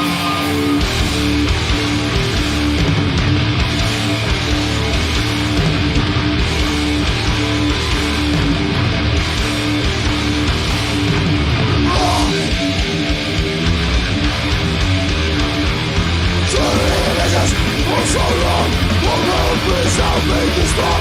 One zero, the other good. Times I never quite understood. Two opponents, so much in common.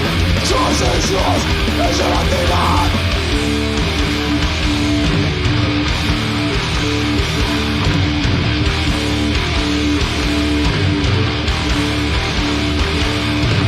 Rolling, with the black and white. Feeling is gone. Books are pretty high, different views of life. The minds are good in fear. So some noise with no respect going on for years. Two Sundays in misery, I see, oh my God. No entry is burning, blood is going blood. History is filled with hypocrisy and pain. Souls are but awareness, it's what they want to die.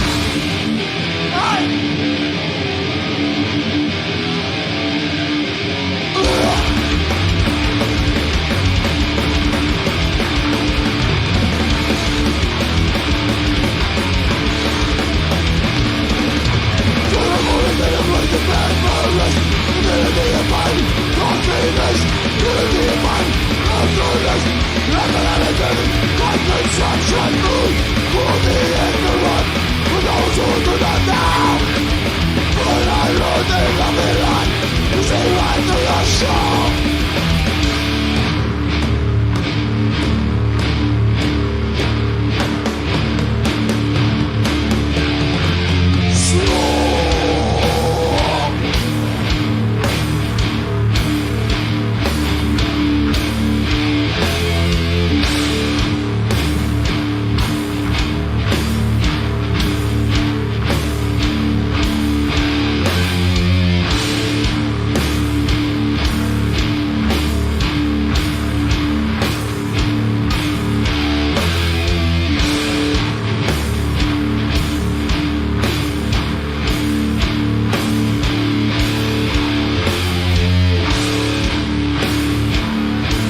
sabotage, capturing vicious, sucking dogs, seizing and holding doors, wreaking havoc in mountains and deserts, from the organized flames, we're bleeding to death, with blood flowing down.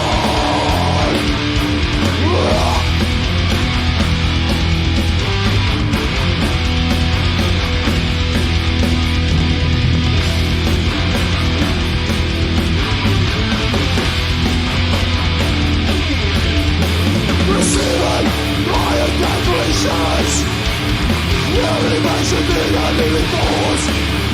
Analysis, minimum division, simply disappear after the war.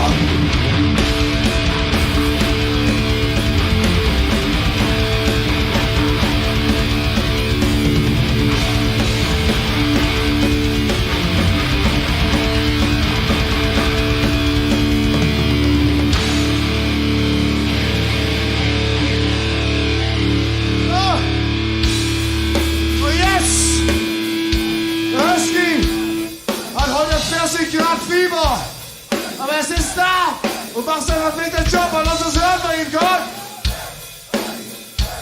Schon lauter, hey! Fantastisch, genial!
Stop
Vielen, vielen Dank. Wie geht's euch alle? Gut, hoffe ich. Wir sind mega froh, hier in Bayern zu sein heute, weil unser favorites Bier, das heißt Helles. Das haben wir da in der Theke. Und wir haben natürlich 1 oder 2 getrunken, ne? So, wir nachher noch brav weiter nachher. Wollt ihr was Schnelleres, ja? Oder seid ihr alle voll? Nein, nur Essigste ruhigerweise und so, ne? Nein, was Schnelleres? Okay, dann möchte ich dieses hier auftragen an alle Leute hier an Bavarian Metal Battle für die Einladung erstmal und alle Leute, die hier arbeiten, die uns hier so zu Hause gefühlt haben. Bis jetzt und bis auch nachher natürlich. Ja? Und es geht auch so weit, dass das bayerische Rote Kreuz hat mir gefragt, könnt ihr mir was erwähnen? Das ist der Blutsau! Wow!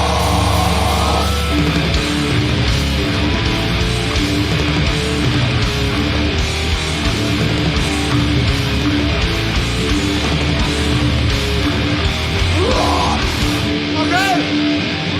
Ihr könnt wahnsinnig gehen, ne?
Dankeschön.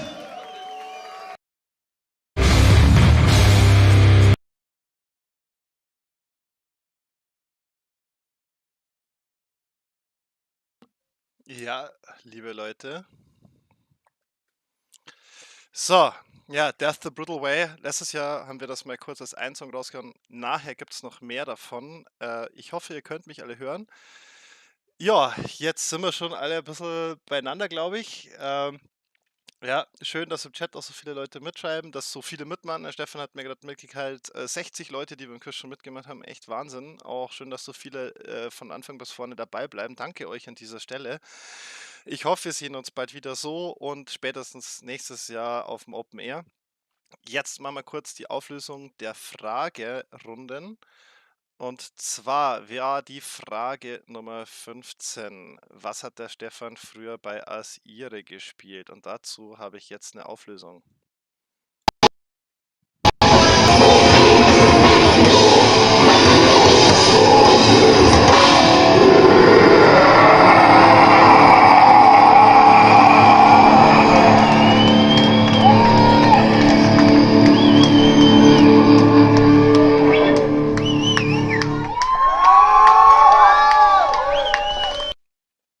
Ich hoffe, ihr habt ihn alle erkannt, den Stefan.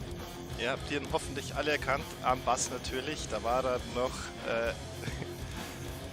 ein wenig jünger, als er jetzt auch noch ist. Und ja, schöne Grüße. Danke dir auch, Stefan, für die Mithilfe. Danke an alle Vereinsmitglieder, die was beigetragen haben und mitgeschickt haben. Alle, die jedes Jahr mithelfen. Ohne Vereinsarbeit, ohne jeden, der mithilft und ohne Mitglieder geht gar nichts in so einem Verein. Jetzt machen wir mal weiter mit der Frage Nummer 14. Und diese Frage Nummer 14 war, naja, welche Band hat diesen Kanal denn eingeweiht mit der wunderbaren Ansage durch Antifix? Auflösung hier. Durch Antifix!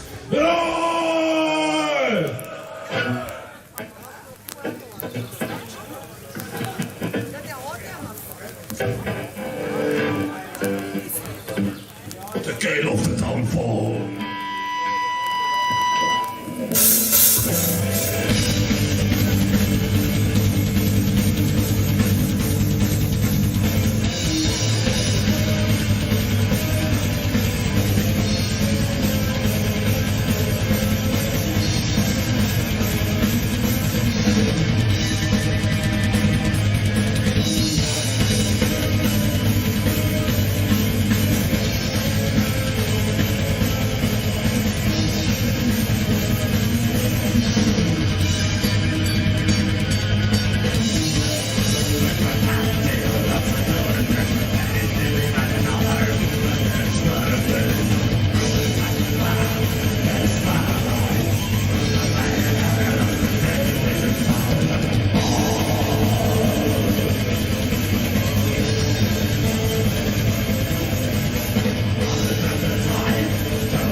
2019. Überall sind sie fix.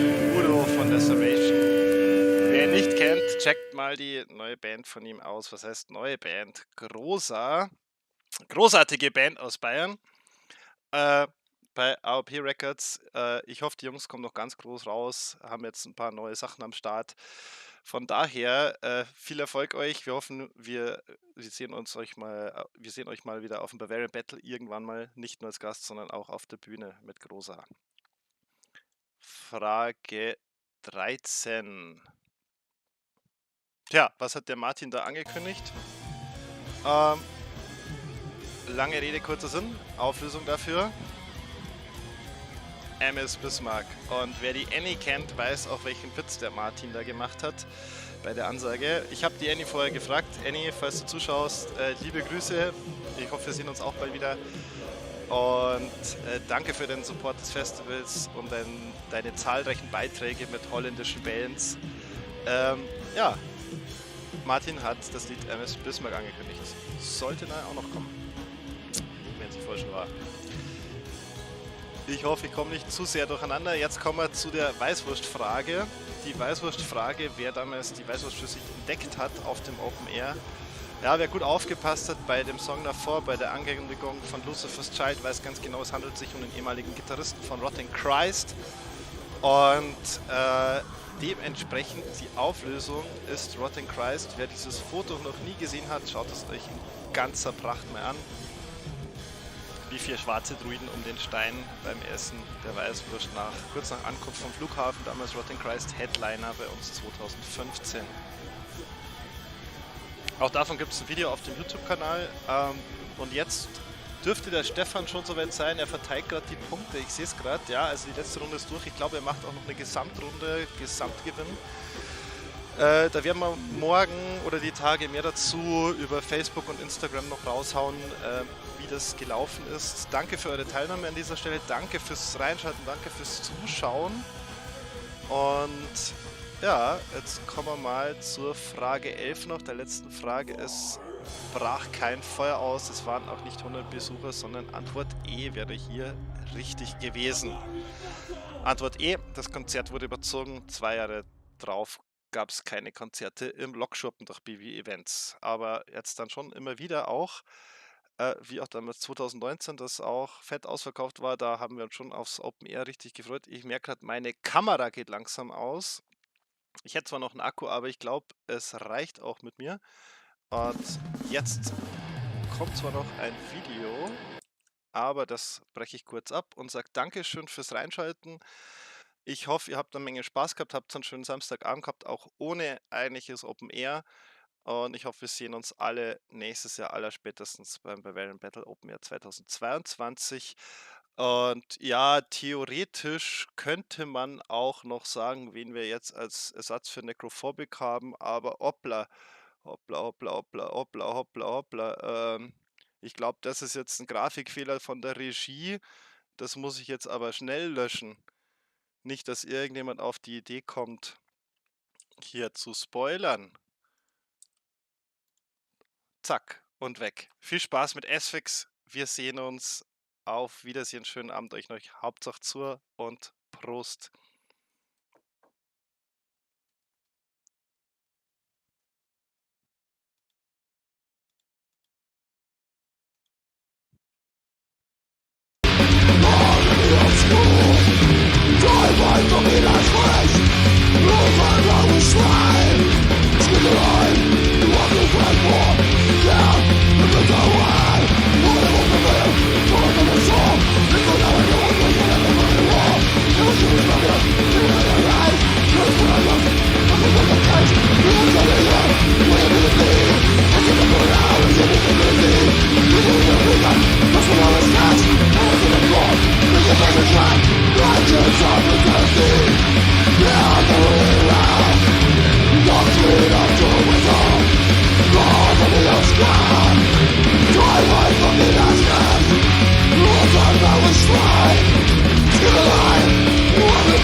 Dankeschön.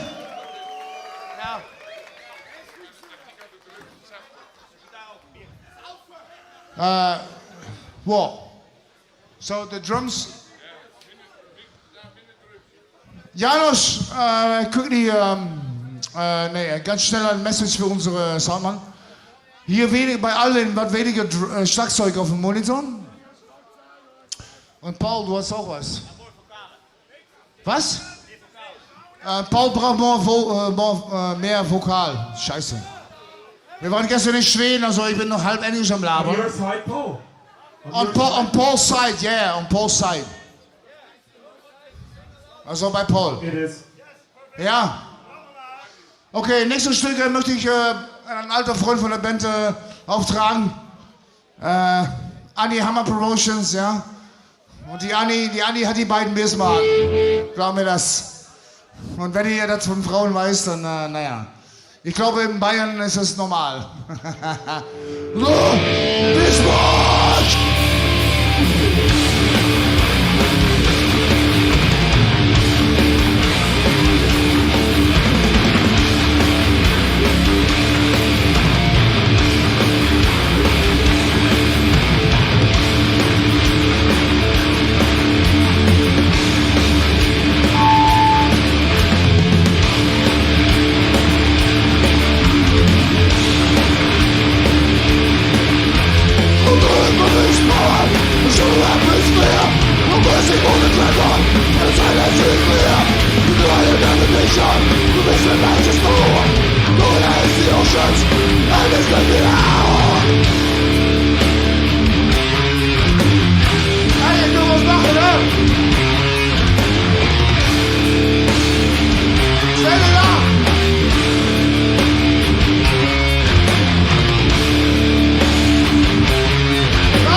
Dankeschön. Danke. Jo. Ich hoffe, es ist nicht zu spät für euch, ne? Nein. Weil wir hatten einen langen Tag auch. Wir mussten erstmal aufwachen in Schweden und das Bier da war beschissen.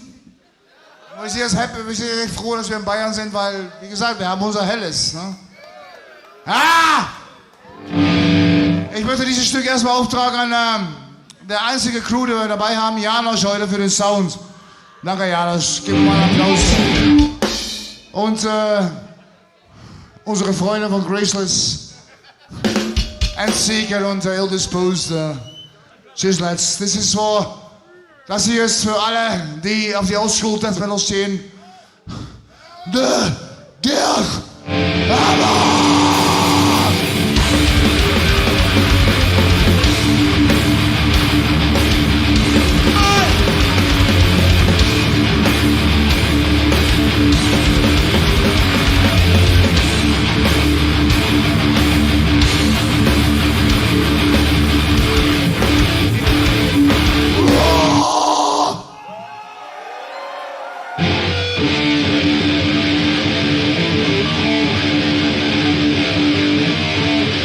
You devil, you bastards!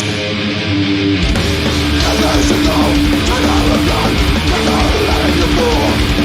So easy that we'll go back, we'll see that I got the Lord. Jesus again, rush out the rest, the God of the will of God. Just the dreams and make us really fun, of the release and the cry. We'll let down the bar.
Ich glaube, wir sind alle besoffen, aber da kam gar nichts. Wie lange seid ihr schon hier? 2 Tage? Drogen rauchen, Weiber ficken, Bier saufen, Männer ficken natürlich auch. Andersrum geht es auch genauso. Und die Mädchen sind meistens noch härter als uns. Ciao! Einer von der ersten Scheibe. The Wasteland of Terror!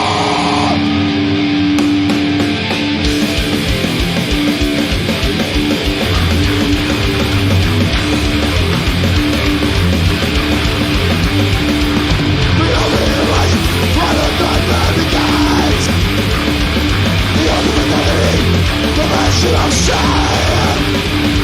Ultimately, the down, realm of darkness, the fire of chaos, the golden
What?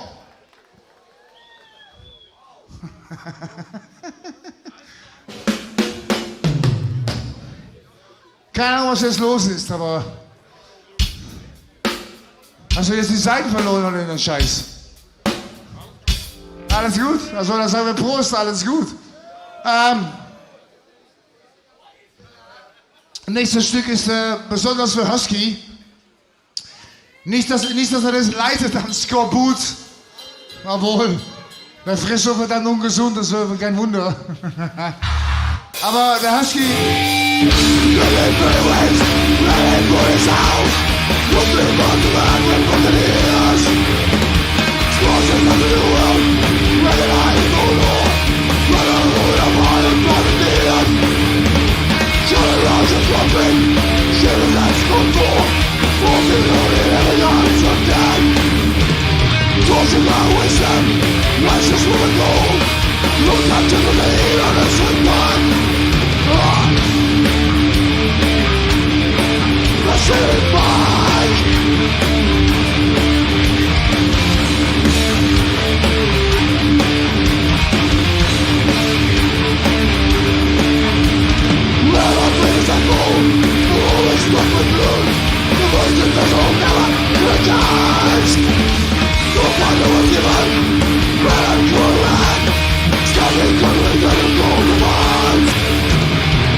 schön.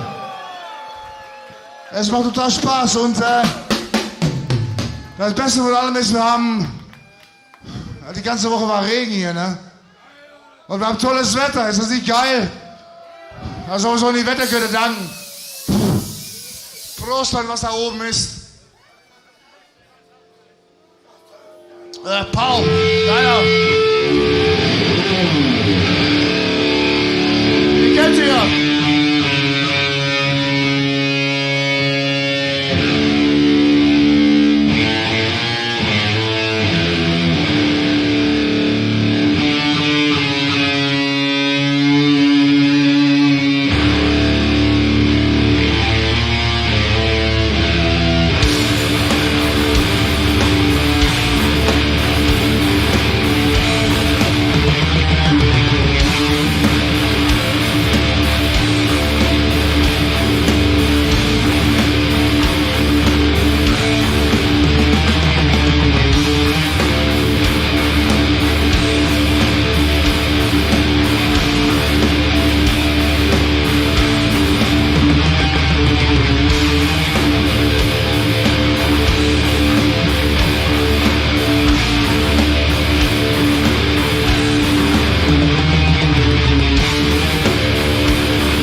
Ich erhebe den Heiligen Gral auf die geilen Veranstalter, Sir Stefan und alle, die dabei sind hier.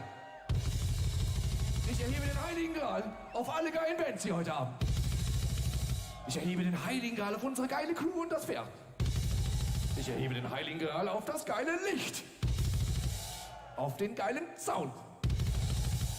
Auf mich.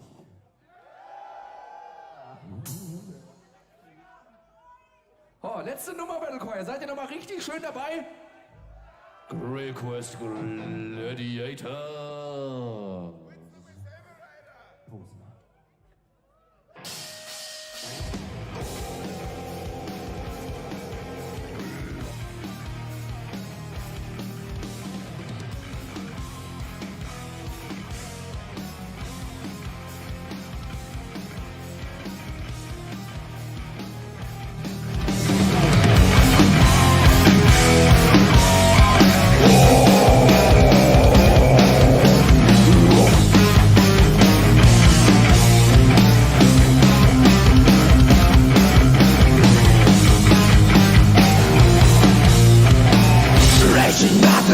Chaos of decay, black smoke darkens the day. The cries of wounded, gone in the air. The little void turns to nightmare. I do not regret to die regret the battle ends. No time to every day. And I want to stop praying for no such no pain yourself. Flesh and bones, gladiators drenched in blood, waving red flags, raised above our heads.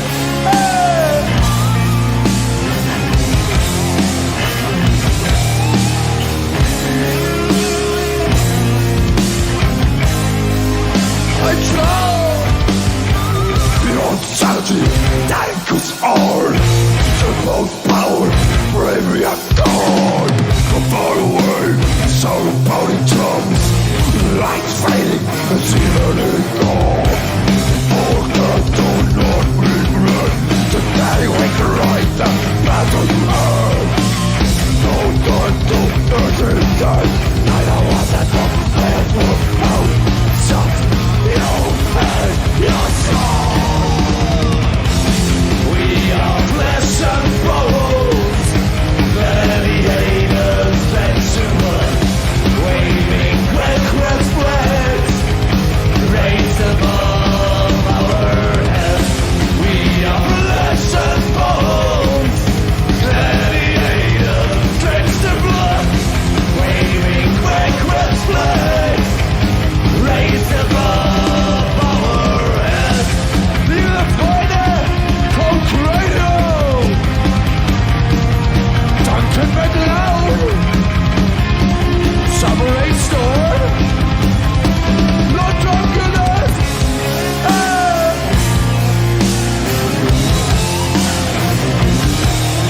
Muskulös!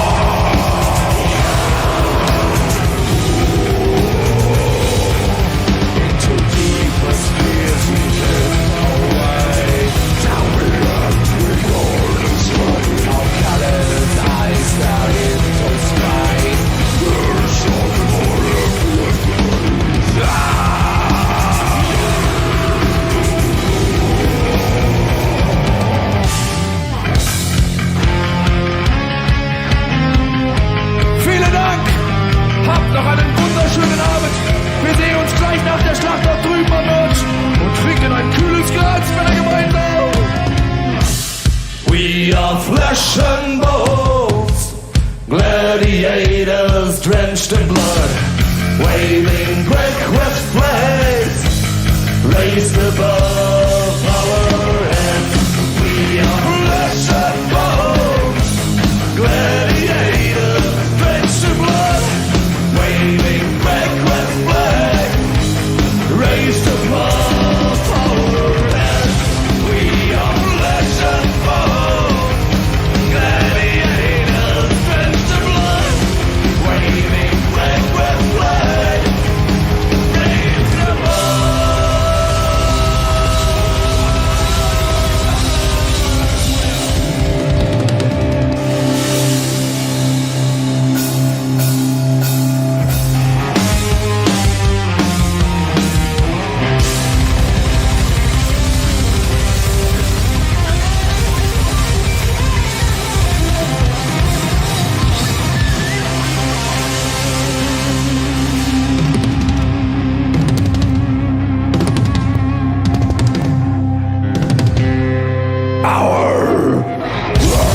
Barbarian Battle! Ihr wollt alle Hände, sind sie fix!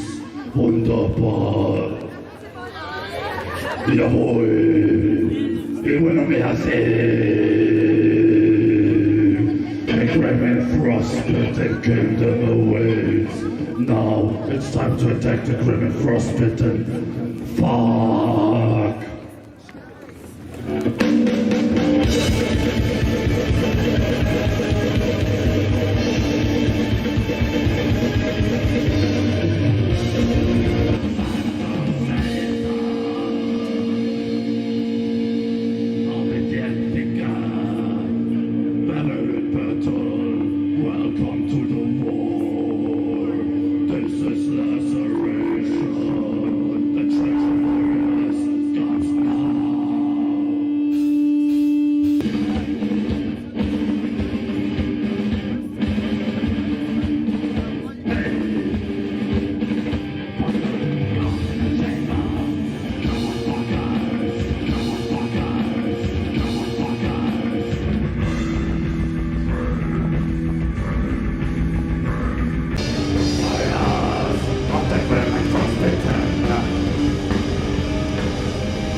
Fuckers!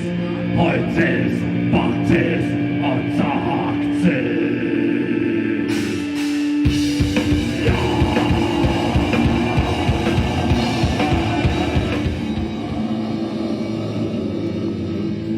Hails, Bavarian Battle!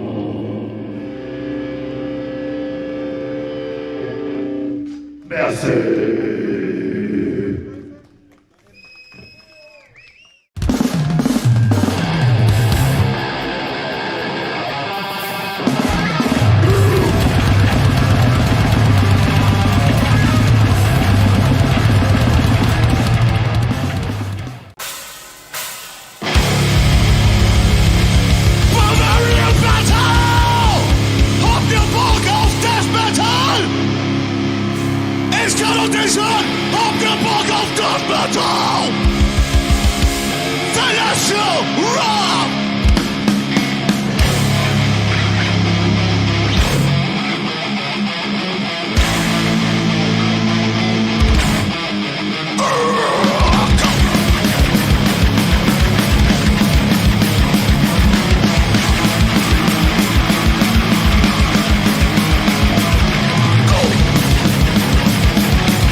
Fire!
Wollt ihr noch mehr?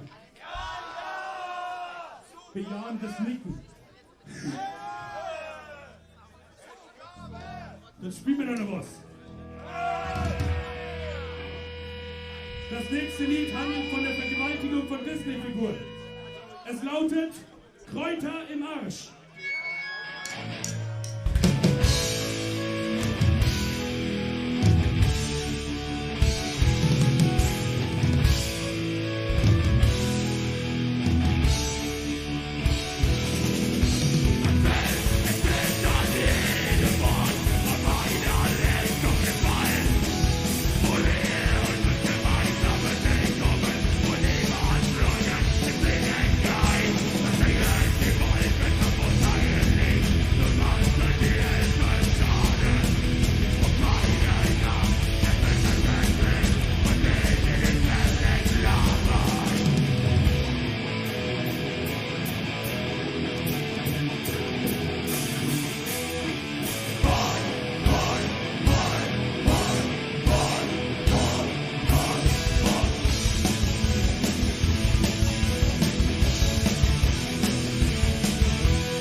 Merci.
Scheiße, und wer soll euch das abkaufen?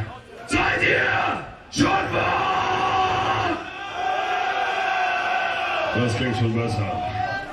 Und wenn das so bleibt, werden wir jetzt ein bisschen den Gott des Weines, der freien Liebe und der Blutsühne huldigen und diesen katholischen Acker entweihen. Das Stück heißt Atonement.